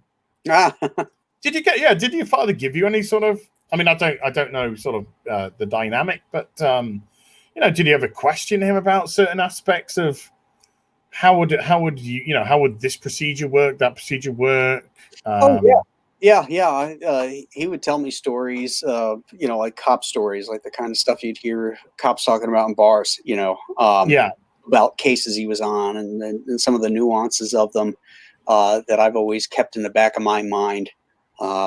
Little things like when you're looking for evidence, like taking the elbow out of a sink, because where the elbow is, the blood can collect in there. Oh, it's little things like that, Yeah, just little details we don't think of. Yeah. Bodies that die naturally with no puncture wounds in the summer can explode. And so police can come across a body that looks like a horrible crime scene with it hanging off the wall and everything. And the guy might have had a heart attack, and there was no egress for the gases, and the body would fill up and explode, I really want to die like that. No, you want to die first and then. I want to have the heart attack and die first. Then I want to explode. That's what I want to do. Right. That'd be great. That would really piss people off as well, especially the landlord. I gotta clean up after him. Yeah. Nightmare X123 with a $5 super chat. Why do you think superhero comics don't captivate a Japanese audience at their best? But My Hero Academia, a Japanese superhero tale, is global. That's a tough question. I think it's the Japanese culture that doesn't accept the superhero, the Western superhero, as opposed to the Western accepting the Japanese. You know? Yeah. I think the West, we sort of embrace Japanese culture quite a bit. I think we find it fascinating. It's intriguing to us. You know, it is completely a different societal regiment, really. You know, this is even today. You know, there are very polite, honorable, you know, people in the East. I do follow a lot of, you know, Eastern, sort of like Eastern creators and people, British people or American people who are actually in Japan at the moment. So I am personally fascinated by the culture and how it differs. And it's the more you kind of get into it, the more you kind of think, God, you know, this is kind of somewhere I'd like to go myself, you know, right. compared to what's really sort of going on now. But yeah, it's not necessarily a two-way street. From being a video game person myself, I know that Japanese would prefer not to be teamed up with, you know, Western service. Hey, I just want to give a shout out to your viewers there. We just topped 71,000 on the Chenoo. Oh, fantastic! Yeah, there you go, people. So I want to thank everybody out there that is jumping on board and becoming part of the Chenoo crew. There you go, 71,154. You're up to 1,217 backers now. So well done. Thank you very much indeed, people. Trust me, you won't regret it. Fat Steven Seagal beat up Ryan Johnson. Yes, that is his name. With a 2 Canadian super chat. My waistline is under siege. Hail to you both. Great film. Have you ever seen Under Siege, Graham? I am not a Seagal fan, so you don't have to be a Seagal fan to like something in Under Siege. You'll be aware of this. Back in our day, sir, Baywatch. There was a lass on Baywatch. What was she called? Erica. Was it Erica? Something or other. Anyway, she's an Under Siege playing a stripper in a cake that comes out and does a dance. That's all I remember from that film. That's all I remember. It's all I care to remember as well. Hey, I got to run upstairs and let the dog out. She's ringing the bells. I'll be right back. Yeah. The next down the fort. Yeah. I will hold down the fort. I'll just go through some super chats which don't involve yourself. Like Midnight's Edge After Dark with $20 super chat. Love you so much. Don't waste the characters much. Thank you, Tom. I appreciate you. I'll keep that one for Graham because it's for Graham. Drake is 6 with $2 super chat. Have you seen Perry Chan's video release? No, because I've been doing this interview with Graham. But Perry did contact me yesterday and ask if he could use some of my footage. And I was like, of course you can. Of course you can. So I expect something horrific in a good way. Because that's what Perry does. Perry is good people. So I look forward to seeing it. He told me what he was going to call it, but I can't remember off the top of my head. Adam D with 8 Canadian super chat. Great Lakes represent. Greetings from Hamilton. Nice to see a story from our corner of the world. There you go. Actually, I'll wait for Graham for that one as well. Knightfall with a $2 super chat. What do you think of the Dirk Maggs BBC drama? Not seen it. I am no longer subscribed. I'm no longer a license fee payer. So I do not watch terrestrial television. I haven't watched terrestrial television pretty much for a long time now. So by law, and I adhere to it, I do not watch terrestrial television. I don't watch the BBC, ITV, Channel 4, Channel 5. Sorry. I'm trying to find. Okay, everything else involves Graham. So we'll wait for him. In the meantime, though, I'll do it again, folks. I'll bring it on. Top link in the description box down below. Please go and support Graham's The Chenoo. It's here, right here. 1,217 backers at the moment. This is the Yeti. I say Yeti because it's sort of monster orientated. Horror set in a blizzard, a snowstorm, which has occurred 43 years. Oh my God, I'm getting old. 43 years after the 1977 one, and it's returned, and it's coming to eat your face, but probably your heart, because that's nice and warm as well. Yes, right. I've got some people that want to say a couple of things to you as well, Graham. So let's get back to that. Nicely, Doji's been taken care of. Ace, Mr. Freeze with a $5 super chat. Hail, Graham. I like your work a lot. Have you ever heard of the monster Cropsey? I grew up hearing his legend in New York, and I take it NJ's New Jersey. Yeah, New Jersey. Yeah, I've heard of Cropsey. Yeah. Do you know what it is? Pine Barren monster too in New Jersey. There's a what? Sorry. The Pine Barren. There's a monster from the Pine Barrens in New Jersey. Well, legend, kind of a Sasquatchy type of thing. Oh, yeah. Urban Sasquatch. That's great. That's great. Yeah. They're all coming to eat his faces. Adam D, by the way, Graham said, Great Lakes represent. Greetings from Hamilton. Nice to see a story from our corner of the world. There he is, up in Canada. Good for you. There you go. What's that all about? I don't know. Smarter Effect with a $2 super chat. Graham, who is your favorite comic artist? Bang. It's. I don't think I could nail just one. You know, go through. You can have multiple choice. Yeah, there's been a few that have really influenced me. The first one that I ever knew of, whose work I could recognize, was John Romita. Okay. Jack Kirby, of course. Senior. John Romita Senior, yeah. Jack Kirby, John Buscema were sort of my mainstays, you know. And then later on, I started getting into guys like Joe Kubert and strip guys like Frank Robbins, and one of my all-time favorite cartoonists is Roy Crane, who was actually the father of the adventure strip.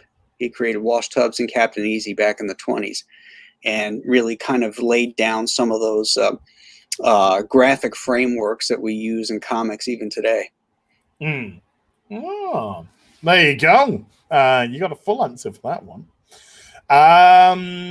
I don't know if you've heard of. Have you heard of the BBC drama Dirk Maggs? By the way, Dirk Maggs, M-A-G-S, M-A-G-G-S. Yeah, Dirk Maggs. No, neither had I. Rocky with a $5 suture. As much love from the US, Graham. Bane is my all-time favorite Batman villain. Unfortunately, writers don't understand him / know how to write him anymore. I agree. Yeah, we're both in agreement on that.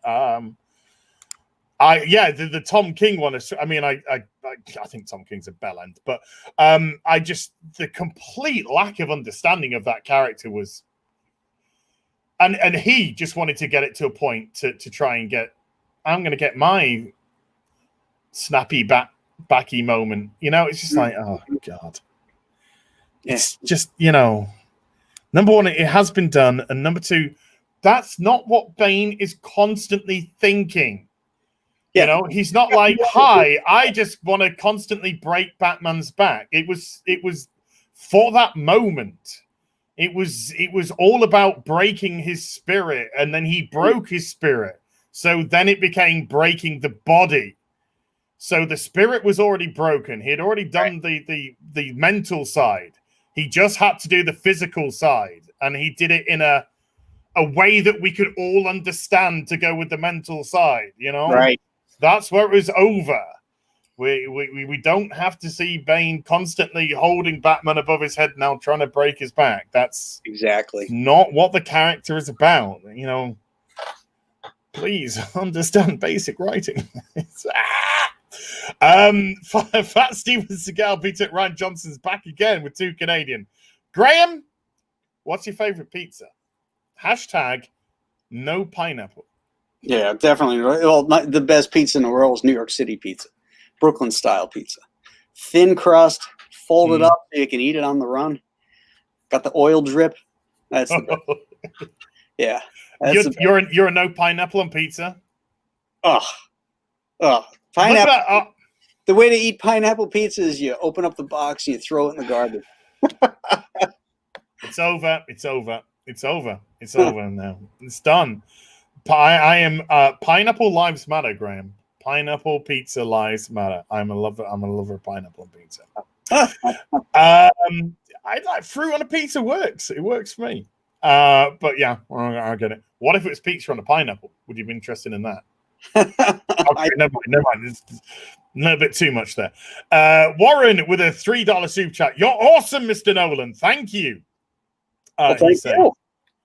Hyper Kaiju with a $5 super chat. I have been reading my old Knightfall omnibuses lately and enjoying the hell out of them. Love, Graham. Cannot wait for the Chenoo. Oh, thank you, sir.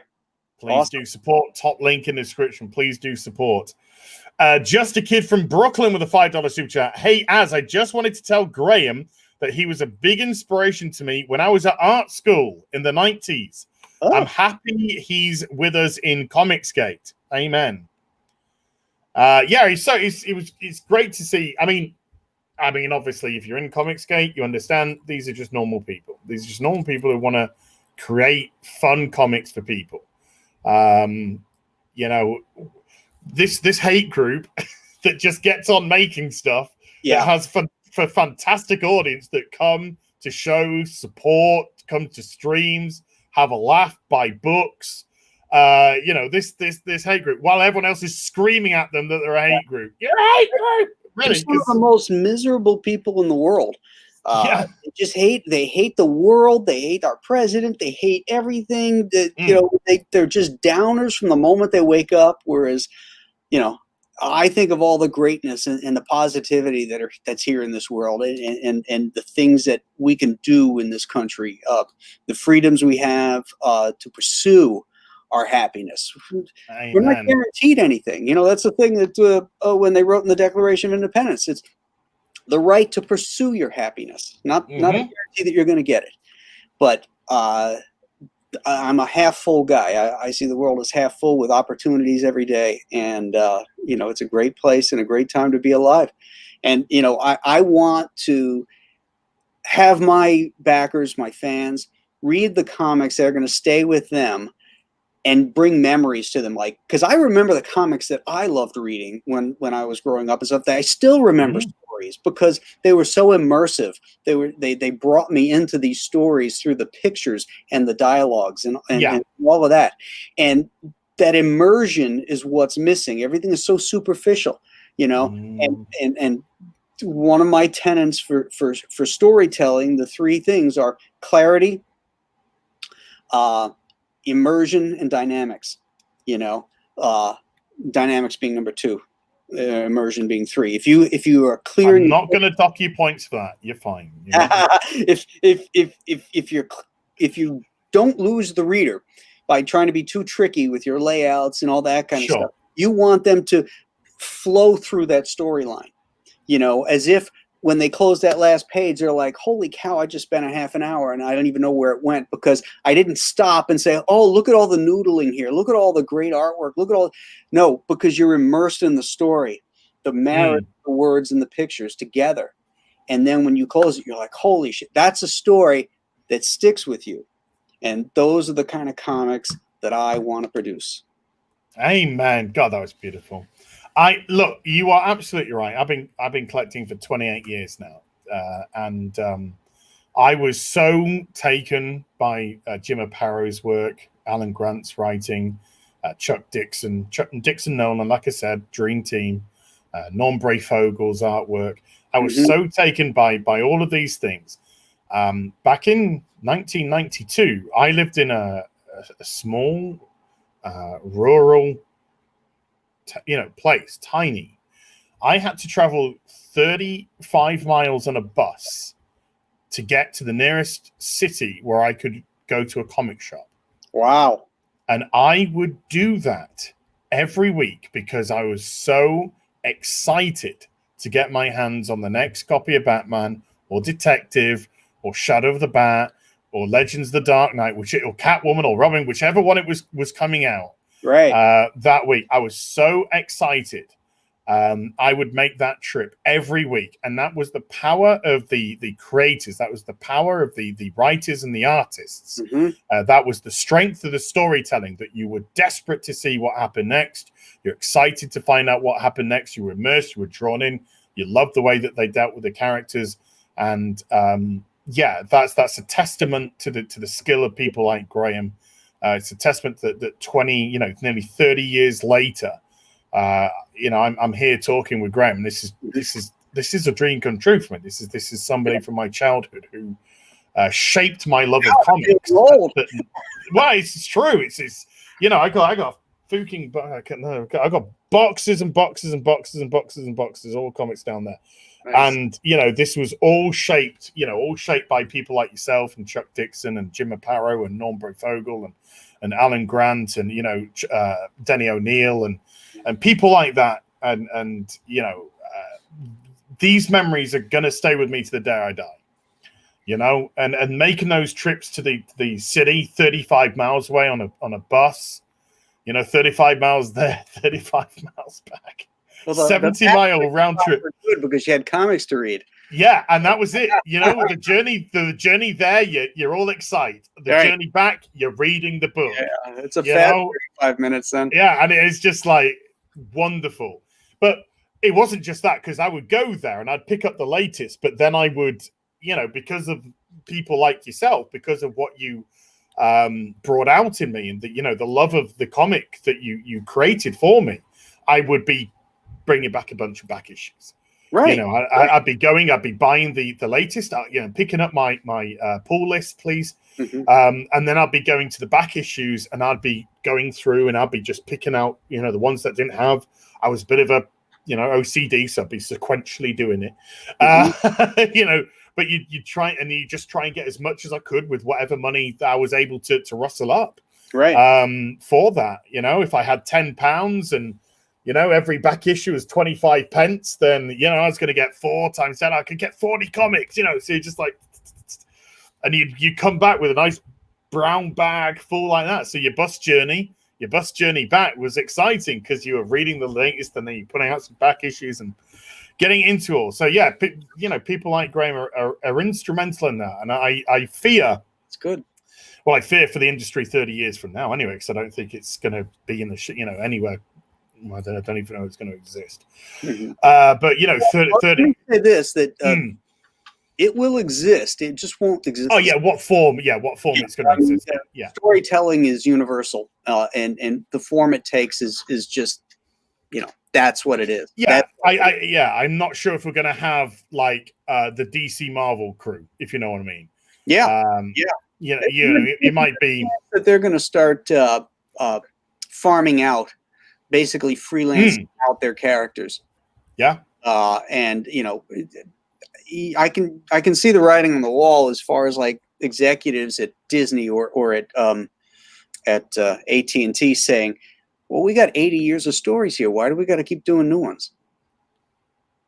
Well, it's funny you should say that, Graham, because my attitude is at the moment, there are 80 years of stories here. Why do I need to buy your new shit? That's my attitude towards the mainstream industry right now. And it's valid because you can read some of that stuff from 20, 30 years ago, whatever, and enjoy it. And yet now you're going to pay $5 for something where they're sitting around eating pizza and you're bored with it. I'd rather spend the 30 on a trade that collects, Kirby and Steranko and, all these great Neil Adams, all these great artists and writers and stuff and great stories. Yeah. Yeah. But the flip side of that is where, again, we have to make sure we're talking about corporate comics here. Corporate hero comics. Mainstream comic, not crowdfunding, the mainstream we're talking about here. There's so many great things happening in independence. Crowdfunding is up 25% on last year. Crowdfunding, you're getting passion comics. You're getting, there's crap too. There's levels of talent like anything else, and you have to weed through it and figure out, what you're going to get. But it's out there. Get done, Jerkins over. So yeah, I mean, there's some great stuff going on out there, and that with my publishing company, Compass Comics, the direction I'm going to separate me from other publishers is that I'm concentrating on the kind of stories I want to read that aren't necessarily in a specific genre, and nor do they have to be continuations. The Chenoo is a one shot. It's a beginning, a middle, and an end, and there's not going to be a sequel to it because the story is solid the way it is, and I don't like watering down properties, or in case of movies, watering down a film with a bad sequel. Again, it goes back to that immersion. I want you to have that memory of Rick giving Ilsa away on the plane and then walking away and saying, Louis, it's the start of a beautiful friendship. I want to know what happened when she got to Lisbon. It doesn't matter, Yeah. So if you've got a story and that's the story you tell. Right. It's not with crowdfunding. It's not corporate in as much as the corporation might say, well, this was successful. Let's do another. We need to do another. I don't have a story. Come up with one. Make a story. Come on. Let's do this. Let's make it happen. No, you can say, right, I've told my story about this. Now let's go on and tell my story about something else, something different. And the other good thing about doing it that way too, I find, is that, when you start something, you're all gung ho and you're wound up to 11. And by the time you get to that 6th issue, of drawing a lot of the same people, a lot of the same backgrounds, that kind of stuff, your interest starts to wane, and you're like, you're starting to think about the next project, and you can see stuff goes at 11 and, it might drop down to an 8, by the time that last issue comes. By concentrating on these kind of things, I can keep my level up at 11 all the time and then move on to the next one. But what about this though, Graham? Chenoo 2, Electric Boogaloo. Okay, there's going to be a sequel. Okay, done. Talk me through it. That's it. No royalties on the title. It happened. Royston Parker with a £5 super chat. Could Charles Bronson be compared to Bane? Where on earth do you get that comparison? Sort of a small guy, so... Yeah, he's not a very big guy, was Charles Bronson. No. Hey, I got one for you then. I got one for you, Graham. Who would be your ideal casting for Bane? These days... And what did you think of Tom Hardy? I think Tom Hardy's a great actor, but I think he was not properly cast as Bane. He's too small. And I would like to see like the guy from Guardians of the Galaxy, Dave Bautista. Yeah. He'd be big enough. He's menacing enough. He's proven himself that he can act. Yeah. Bane does not have to give off, long-winded soliloquies. So I think he could do the job. And I would also enhance CGI, some of the things, like maybe when he gets juiced up and stuff. Yeah. I was surprised they didn't actually do that I can kind of understand from Graham Nolan's perspective because of his grounded nature. But yeah, I imagine the next time we see Bane on the screen, that is what we're going to see. I hope so. We're going to see the growth. We're going to see, the expansion of the Venom going inside of him. Right. By the way, Legends of the Dark Knight Venom storyline was fucking amazing. Oh, the God, that was so good. I really enjoyed that. You must have got a juicy fat royalty check from Legends that are from Dark Knight Rises, surely. No, it was not. It was not. No. Ethan is bragging about $106,000 from Justice League movie. I saw that. We actually had to go after them. Wow! Mm-hmm. Pay me my money. Pay me my cash dollar. Yeah. My co-creation. Yeah. Oh my goodness, man. Unbelievable. Did you like the mask though they used in Dark Knight Rises? No. It didn't make it. Hey, God damn it. I should have pulled it out before the stream. I have that Bane mask behind you. Bane Mask. The one, mask. The proper one, yeah. I actually do own a proper Bane mask. I do too. I had one made when I was in Mexico City. A fan made it. He had the luchador mask maker, the guy who does make one for me. Which is what the inspiration of Bane's look came from, the luchador wrestler. Yeah. I mean, that's why they took that into the cartoons, you know. They made it literal. But yeah, because he's South American as well, so it all fit with the masks being so important and whatnot. Yeah, it all fit with the profile. Like the voice. Okay. The Shadow Fenrir with $5 super chat. Hello. Trying to back this as we speak, but Indiegogo says my card's zip code isn't working. Worst case scenario, I'll use my girlfriend's. So he's trying to back. Okay, just keep trying, and if not, just tap your girlfriend. She'll be fine. Yeah. She'll be fine. You'll buy it. No big deal. Yeah, it's no big deal. She'll be fine. Just take a card. CP the Nerd with the $2 super chat. I'll probably drunk back this comic Friday night. Well, if you sober back it, it will make you much more proud of yourself. And then when you're drunk on Friday night, then you'll be like, yeah, I backed it. And it'll put a smile on your face. Or say, I think he should drunk back it Friday because he'll spend. Oh!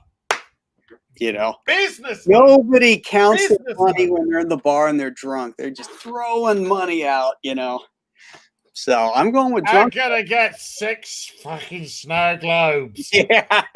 I want. Perfect. Yeah. Don't listen to me. Listen to Graham. Perfect. Yeah. Get drunk, very drunk, then back it on Friday. Everybody on the right hand side here ought to just start drinking now. Yeah. Yeah. Just as 1,100 people. Crack open some liquor. Have a few pops. And then go to town. I got some nice Kraken rum just handy, you know. Oh, there you go. Nice. Yeah. Nice drum. I had some Captain Morgan's last night. I cracked that open and drunk all that in live on stream with Dan Frager. Yeah. And Dan was he was like, how are you still alive? I was like, you can take a lot of liquor, mate. Take a lot of liquor. Aaron Kearney with a £10 super chat. Great chat as just upgraded my subscription to Chenoo. Boom. What did we get? Upgraded? Is that what he said? Upgraded? Upgraded his, yeah. Oh, so, nice. Yeah, he might, did you get like the variant? Did you get Snow Globe? Let's see. Let's do a race right here. Let's see where we're at. Dish. Yeah. Oh, bam. We're $200 away from 72,000. Wow. Oh, wow. Yeah, we've leapt up by another 13 backers. It's gone from 71,154 to 71,806. Yeah. 194 away from 172,000. That is amazing, people. Yeah. Yeah. You beautiful. There you go. That's the power of the Nolan right there. I'm sucking all in. They're all drunk. They're all drunk and backing. That's right. I got pissed. I got pissed. I'm using my. There you go. Silent. I backed it. Did you do your part? It's like that's Thank you, Starship Troopers. I am doing my part. Yeah, that's right. I knew that sounded familiar. Grey Ghost with a $5 super chat. Hail! Now that us 40-year-old chaps have nothing new to read but Captain Underpants, can you tell us all what back issues you're currently reading? Are you reading anything in particular that you're reading at the moment? No, I like back issues of comics. No, I'm not reading anything right now. I'm too busy pushing forward on this new stuff here. I wish I had more time, but the problem is by the time night comes and I'm done and I have time to read, my eyes are shot. Yeah. I mean, I'll just start reading something and I'll just nod off. In 2 seconds, they're just burnt out. So I gotta save the acuity of my eyeballs for the daytime. I've actually started reading Berserk, the Japanese manga Berserk, for the first time. So I've just kind of got into that. It pretty much throws you straight in. Nice. There you go. That's what you need to keep you interested. It's just like boom, within like 2 or 3 pages, we're like, okay, everything's happening at the moment. So yeah, quite enjoying that, to be honest with you. Pop Culture Avenger with a $5 super chat. Hell, as in Graham, great stream. I just ordered Chenoo. Question for Graham. What are you benching these days? Yeah, a bit of buff dude, Graham. Well, we're in COVID here in New York State, and my gym has been closed for 4 months. So probably not a lot, But a while back, I was doing benching 320. Not bad for 58 years old. No, it's not bad at all. Ours is just reopened, our gym, and I need as much gym time as I can get. Our gym opened up a couple of weeks ago, and I've been back. I've been back 7 times since it opened. Nice. And I'm back again tomorrow. I've had a personal trainer to whip my fat ass. In the socialist state of New York, we're not allowed. We can protest and we can burn things. Yes. But we can't work out. No. Because working out causes you to get COVID, whereas rioting, it's okay. No, Black Lives Matter is immune to COVID. Right. It's scared of them too. So yeah, it's just like we can't infect people because that'd be racist. Yeah. So you can stick 300 people in an airplane in a tube in the air with recirculated air with masks on, and yet you can't sit them in a movie theater and separate them by a row or a gym. Or a gym. Or, what keeps you from getting sick? Working out and being healthy. Yeah, well, yeah. I mean, it's boosts your immune system. So, it's right. Also increases natural endorphins, natural releases of whatever. But, whatever. Let's just get everyone throwing shit through windows for 4 months. Where did we get to? Here we go. Faustmeth with 610 yen. Boosh. There you go, Jack. We had somebody from Japan. Graham, what's your opinion on Bane's portrayal in the movie? I'm referring to Batman and Robin, of course. Well, he looked like Bane. Sort of an S&M version of Bane, but he looked like, if you looked at him, you'd say Jeep Swenson, was it? Yeah, Jeep Swenson, yeah. He was juiced up in real life. Yeah, well, yeah, he died that same year, I think, as well, yeah. Yeah. 40 years old, killed over, yeah. Yeah. Maybe had a little bit too much venom going around his... exactly. It was a great size. Yeah, because that's kind of how you imagine a pumped up Bane, but Banes and everything. Really cool. But no. That's what I would say. Knightfall with a $5 super chat. Dirk Maggs did an audio drama adaptation of Knightfall for the BBC Radio in the 1990s. Check it out can get it as the complete Knightfall saga. I have it. on Oh. cassette. I have that then. Yes, I have it now. I know what you're talking about. Yeah, I have it on cassette. Yeah. I bought it back in the day. Also, it was played. They played it in increments on the radio here in the UK back in what it would have been 94. Okay. Back in 1994. Yeah. But yeah, I got it in cassette form. Yeah, the complete Knightfall saga. Can't listen to it anymore because nobody's got a cassette player. Yeah, exactly. I can't play it because I haven't got one. I need to get like a vinyl with a cassette player and something. But it was, I tell you what, it wasn't a bad effort for a radio drama version of it. No, I agree. I thought it was a bloody good effort. Yeah. I enjoyed it. I did thoroughly enjoy it. I thought it was very innovative, very different thing to do. You see, we just don't get these things anymore. You know, who would want an audio drama? Unless Audible, you know, you imagine something like Audible doing comics, People but, listen you know, to podcasts, so why wouldn't they listen to that? Yeah. Well, there you go.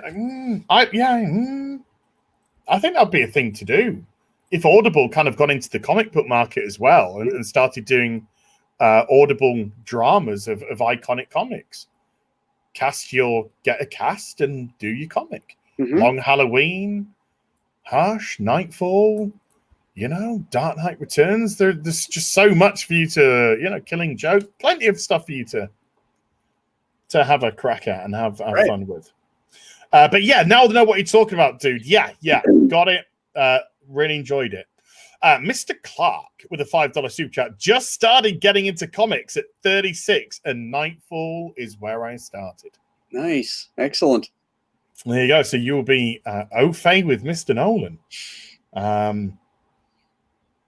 Yeah, I love that bit in the. I just remember in the back of the ambulance where I think it's Tim that says I think his back might be broken, and just Alfred's face was just like, you know, he's just mortified. Yeah, it's just such a great expression, and that's the artist that draws the expression, folks. Nightmare. Nightmare. What X123 with $5 super chat. What do you think is the reason behind the desexualization of women in comics and the concerted effort to usurp established icons with women like Kamala Khan? I think he means. Yeah, to desexualize them. Is that what he said? Yeah, the desexualization of women. Mm-hmm. You know, you know, right. These days you can't draw. Right, you can't. Even J. Scott Campbell's being attacked, you know, right. for his depictions. It's that whole feminist, radical feminist perspective on things. They say that you're sexualizing women by showing them these ultimate these big busted, thin waisted women. You know, they're basically, you know, idealized women. Well, what are superheroes? They're idealized men. I mean, wouldn't everybody love to have that V and those shoulders and everything else? But, you know, they don't have a problem with that. You know, but I would go further. I would say that these people, they either choose to purposely ignore or they don't understand the difference between fantasy and reality. There's a reason why stuff is called escapism. Mm-hmm. It's escape from reality. It's just somewhere we can live out power fantasies. It's somewhere where we can live out sexual fantasies. In a controlled, safe place. You know, I'm middle-aged myself. I have never raped, never sexually assaulted anyone in my life because I'm fully aware of what is on the page and what is in reality. Mm-hmm. And it's not a difficult differentiation to make between the two. This is why we have films. This is why we have plays. This is why we have all kinds of other entertainment, video games. It's all about escapism. It's all about getting away from the mundane. It's about getting away from reality. There's also there's a difference between sexualization and making a character sexy. And, you know, you're talking about male fantasies. You know, most of the people that are reading these things are boys. Yeah. teenage or young men or something like that. So obviously the females are going to be more along those lines, the things that they like to look at, and the men are the same way. They're big buff dudes, that kind of stuff.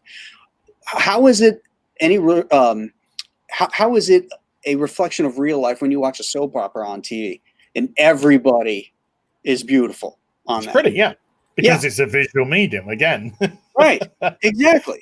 And people don't want to look at ugly people. They want to look at attractive people. It's not necessarily reality. I mean, Alfred in the comics is an old man, and he's got wrinkled skin and stuff. Well, who do they hire? Jeremy Irons, good-looking dude, to play Alfred. Aunt May looks like a shriveled-up prune in the comics. Who do they hire? Marissa Tomei. Again, but it's. I agree with not having these heroic female characters be sexualized, but that's a far cry from having them being sexy. Yes. The dope, like some of Frank Cho's stuff, is a bit misogynistic and overly sexualized, but it's beautifully drawn, but there's ways of doing that where they're still sexy without sexualizing the character. It's sort of a fine line, I think. I mean, I hear what you're saying. I would also say I don't think at times there's anything wrong with overt sexualization. When you are dealing with a fantasy medium, it is part of the fantasy aspect to it. It's just about understanding the limit of where the fantasy and where the reality start and finish, and what your reader base is. Yes.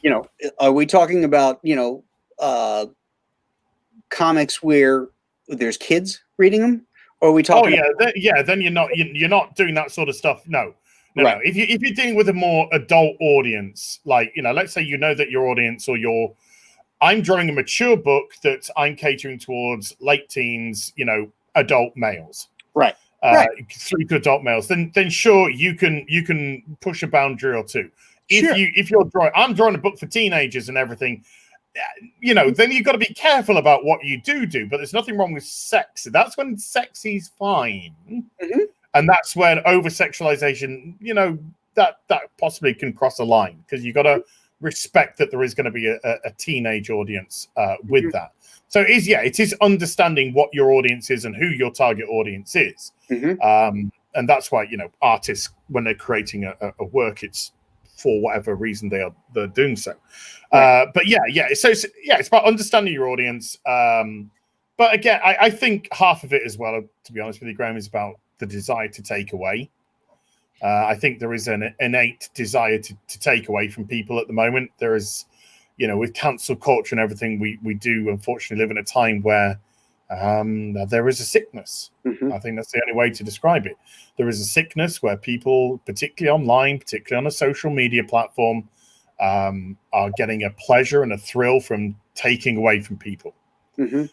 Coming into industries, whether it be comics, whether it be Dungeons & Dragons, something you'll be aware of, whether it be going into Warhammer, stuff like that, and saying, right, we are here to take away. We're here to take away what you've had. We see the way you do this. We don't like the way you do it. We're going to take away from you. I think it's also the emasculation of men as well. That they're made to feel bad for feeling the way they feel, the way they've been programmed, the way they've been, that every male on the planet, thinks, and that radical left feminist wing wants to make that a bad thing and want to feminize men and make that's why we have toxic masculinity instead of masculinity. But it's not toxic masculinity, it's masculinity. I don't need to sign something to say I'm not going to groom young women, or that or can go into rape culture or anything like that. I've been married for 35 years. I have 3 daughters. I don't need to sign that. And probably a moral compass, Graham, as well. What's that? and probably a moral compass as well, which often I hope helps. so. I hope for them. You know, I mean, I've got my shit like everybody else. You know, but I believe, you know, I'm a gentleman with them and with women in general. I mean, I'm not going to have to feel like I got to sign something to prove that. You know, my Yes. behavior is going to be what I'll be judged on. You know, I Yes. think only these cucks would sign these things. You know, to say, "Oh, look at us." You know, I'm with you. I'm on your side. That's a control. That's a Yeah. control. The thing that we're talking about, the pledge that we're talking about, that was written by women. Yeah. That was written by women and given to Cuck King to emasculate himself, to prostrate himself out there, to say how I am absolutely complete and utterly inoffensive to any woman and subservient to you all. It's about control. And yeah, I would never tweet that out. You couldn't pay me money to tweet that out. No. Who the fuck are you to give? Who the fuck are you to give me this and tell me this? Yeah. Get the fuck out of here. Why would you assume I would do that? Why would I have to say something like that? It's ridiculous. I mean, what man would do that? No. Well, what man would do that? No man would do that. A couple of ballless people though, like Snyder and the Duke wouldn't sign that. No, we're happy to do. But you know, Schneider is Heather Antos's bitch, so we can understand why he did it, and Tom King is everybody's bitch, so we can understand why he did it. But yeah, there's a lot to that. Yeah, there's a lot to unpack that with that question. You know that we could have debates all day long when it came to that.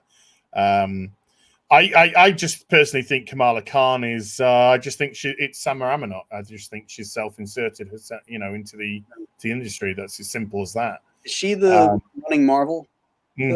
Okay. With the ties to Clinton and all that. Sarah, I think she's a self-insert. It's a selfish. It's a selfish thing. Living to her own standards of you can only relate to something if you see yourself up there, which is the most ridiculous thing I think. Right. I think is there the whole aspect of heroes is to look up, right? To aspire, and to be inspired. It doesn't matter what color, race, gender, sexuality you are. It's the actions of the hero that should inspire, not the color of the skin, not the gender of them, and not the sexuality of them. That is superficial stuff for superficial people who don't understand nuance and are just interested in the identitarian left. That's it. Sorry, that was a one, wasn't it? Sorry, we'll have to quicken this up. I don't want to take Graham's time. Diego Florens with 5 Argentinian pesos. Hearing Graham Nolan talk about New York pizza and the perfect slice, this is why this man is a true legend. He is. Yeah, it is. But we got to talk about his pineapple. I know my pizza. Yeah. I got to come to America just to have New York pizza. Just have like New York cheesecake and New York pizza. I might never leave. Gunnar Rene Oli with 50 Norwegian Corona. Check out the Bane outtakes video from Auronauts. They have Bane complaining about pizza and nutrition for days. It's pretty hilarious. Oh, it's a guy that takes stuff out of context. He's very funny, actually. SBDA 242 with 25 Swedish Krona. Every time AZChats, my wallet gets angry. Well, your wallet should be furious because you should be supporting Graham with the Chenoo, which is on Indiegogo right now. And yeah, available for you to support. Boom. Do it. You guys have been supporting in droves tonight, so thank you very much indeed. But it just looks, gang. Yeah, looks so much fun. Looks so good. Don't worry, we'll come to that before we go. And Keaton Smith with a £2 super chat. As when are you doing a comic? I am writing at the moment. That's all I'm going to say. There we go. Good. Good. I'm writing. Yeah, I've got an idea. I'm establishing the world and establishing the rules at the moment. The character rules, because I can't say what it's about, but it involves rules. It involves rules. I mean, rules that I have to adhere to. That's all. But yeah, I'm in the early processes of doing something. Shane O'Reilly with a €5 super chat. Okay, you hooked me. Just got both Monster Island books. Now Toaster. Oh yeah, Graham. There is a tradition that we have on this show. I hope that you don't break with tradition. All right. But we would love it. And I say we as in myself and the chat. If you, after this stream, would be so kind as to take a photograph of your toaster and post it on Twitter at me, please. Okay, well, I don't have a toaster. I have a toaster oven. That's fine. Toaster ovens are fine. All right. Toaster ovens are fine. It's a thing that the chat decided that they wanted one day, and I am a slave to my audience like you're a slave to your customers. We must see the toaster. Okay. GMTC, or the toaster oven in this case. Yes. GMTC podcast with a $2 super chat. Any chance of a Dixon Nolan Phantom Indiegogo? No, we don't own the Phantom, so we'd have no rights to it. I was So. going to say, who's got the license to that? King Feature. Oh, damn. Yeah. Dang. That's a shame, because that could have been amazing. Chuck and I did do a Phantom together. We did a set of cards for Fru. We did a set back in the 90s, but the story was only half done, and we just finished the other half. So it's being published in Australia. Oh, you're gonna have to hook us up with some details when it happens. I'm not sure if it has. It may have. I don't know. There might be hope. Oh, you're getting ready on for letting me slide on the toaster oven. Saul Leibowitz is hitting you hard. You got it. Yeah, toaster time. We got people want the toaster. Yeah. Toaster. No, they're keen for it. Boag with 20 Mexican dollars as don't skip the Children of the Forest arc. Children of the Forest arc? What's that? That's what I'm thinking. Children of the Forest. Game of Thrones? That's Game of Thrones? Don't skip the Children of the... I'm confused. You got me confused. Oh, unless it's something to do with Berserk, maybe. Oh, maybe. Got Children of the Forest anime. I don't know. You got me there. I am confused. You got me as much as anything else. Yeah, more information would be lovely. Revan 5555 5-year super chat. 23 years old, and because of you and Nerdrotic, I've gotten into indie comics.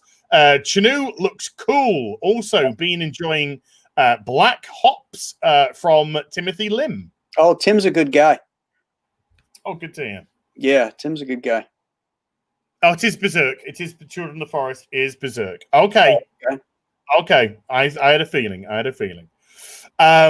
Atika Ray with a $10 super chat. We should also remember that female beauty and sexuality is powerful. I'm a woman and I love seeing pretty, sexy female characters. Being sexy doesn't negate being a fully fleshed out human being. Fucking men. Amen, sister.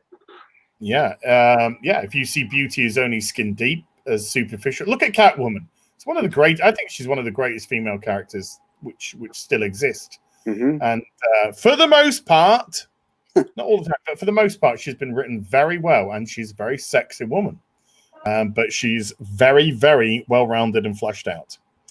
Credsox05 with $5 super chat. Great stream, men.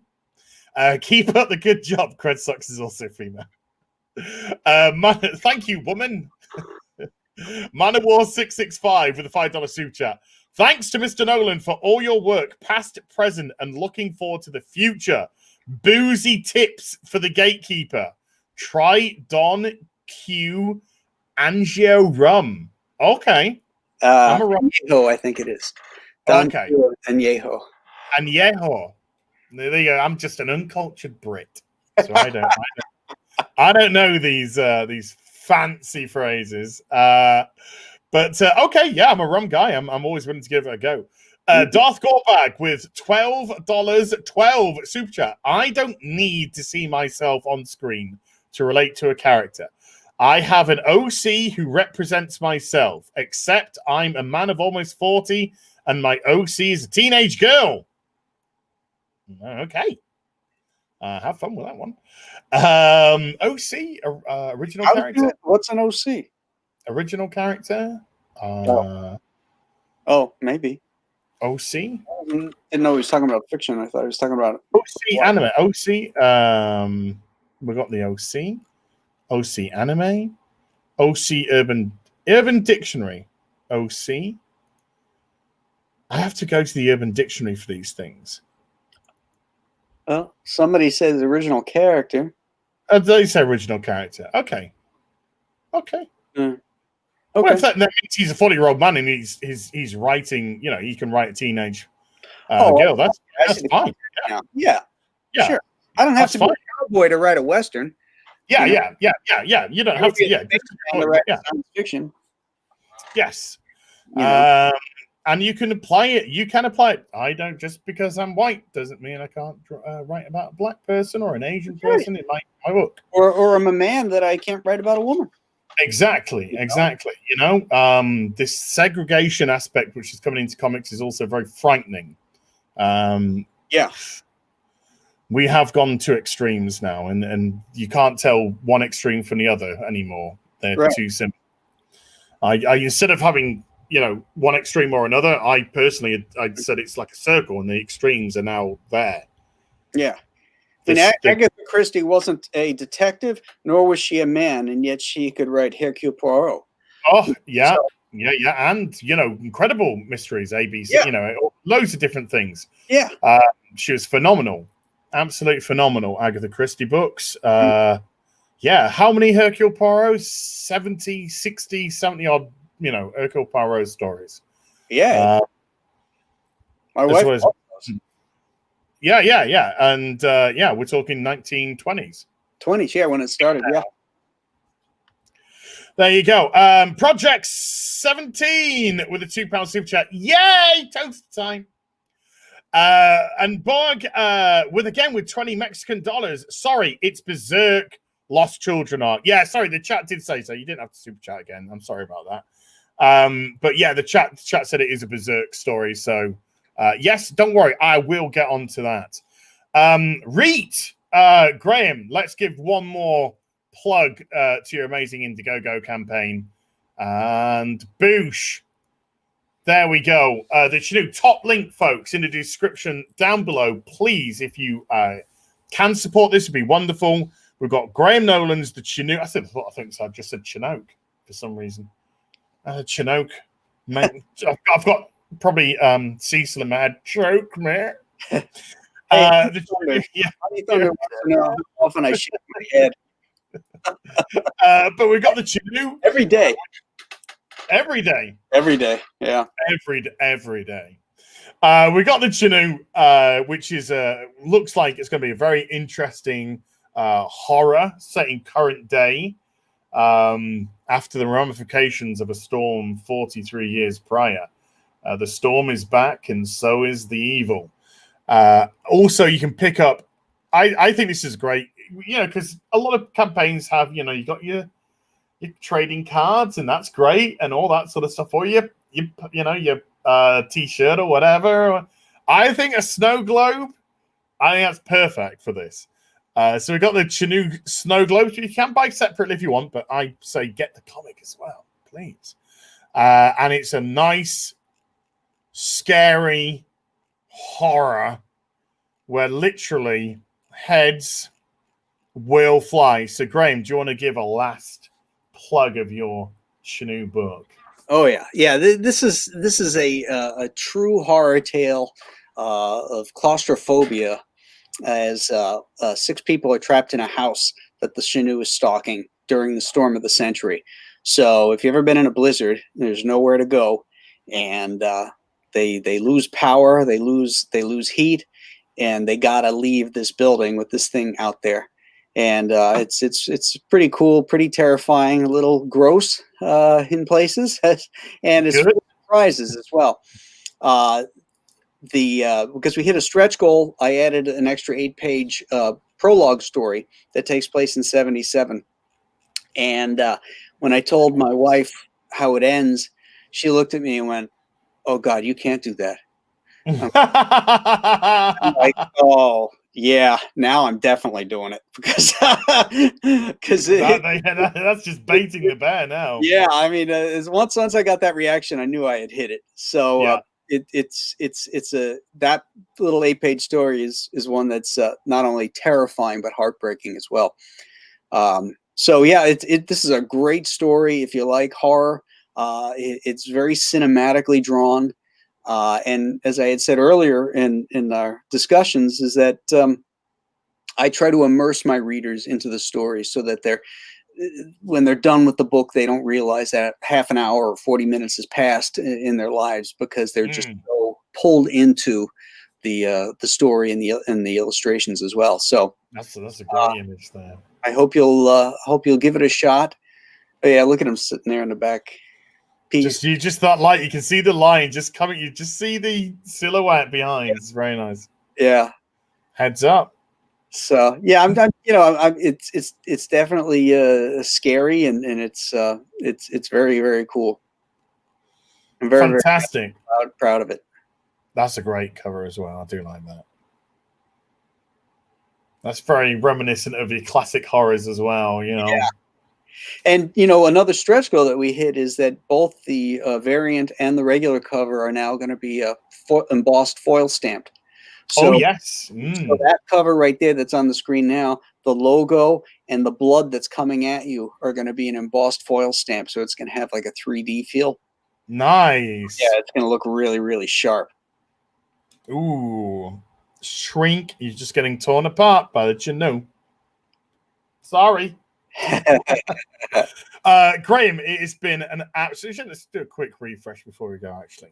Oh yeah, what are we at? Where are we at? Another 5 backers as well. So you've gone past 72,000, 72,156.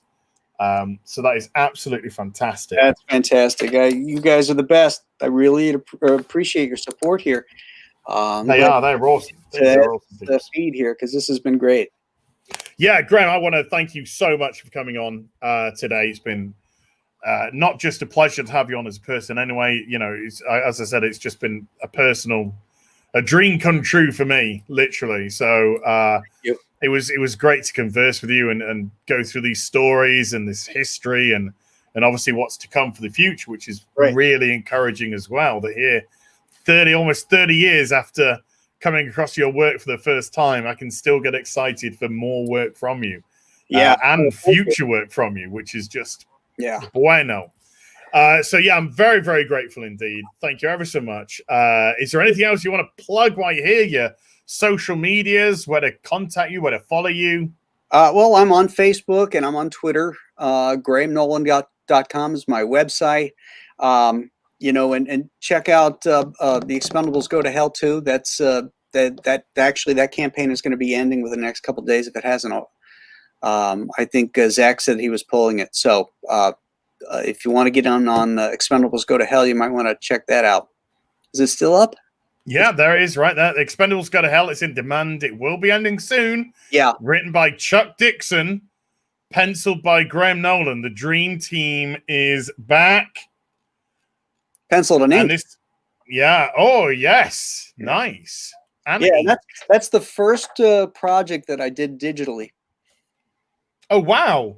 Yeah, that must have been quite a different. Look at that, it's great stuff. That's Aaron Affichi's stuff right there. Yeah, this is mine right here. That's Nolan. You can tell. You can tell with the eyes. No, that's great. Still on. There we go. Yeah, Stallone really liked it too. Chuck talked to him. I said, "What did he say?" He goes, "Fucking great." Oh, see you later, love. See you later, toots. I should have brought some wings to go with your Pegasus. Yeah, so it's just been an absolute pleasure, Graham. Thank you so much indeed. So, yeah, if you hadn't already backed your boy Zach's Expendables Go to Hell, that is Graham Nolan as well. As we've got some other stuff. That's great artwork too. It's got some wonderful stuff. I think that went real. Something the signed ones went like immediately. Didn't they? The one that signed with Stallone. They were gone in minutes. Gone in like blink of an eye. Let's switch back to the Chenoo though, so we can see the Chenoo before we go. Boosh. So again, top link in the description box down below, folks. If you want to support Graham Nolan's The Chenoo, it looks a ton of fun. Graham, again, you've been awesome sport. Thank you so much indeed. Great amount of history with you, sir, and a great amount of talent and quality. And I'm so glad that you're an awesome person.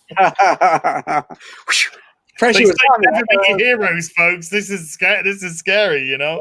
But this has been an occasion where it's been nothing but a pleasure. Thank you, chat, for being awesome. You really have. You've been phenomenal. Mods, thank you so much indeed, too. Everybody that super chatted and supported the channel, you're immense as well. I can't thank you enough. And I'll be back with some more stuff very soon, and I'll line up another guest for another AZChats in the future as well. You take care. Bye for now. So long, gang.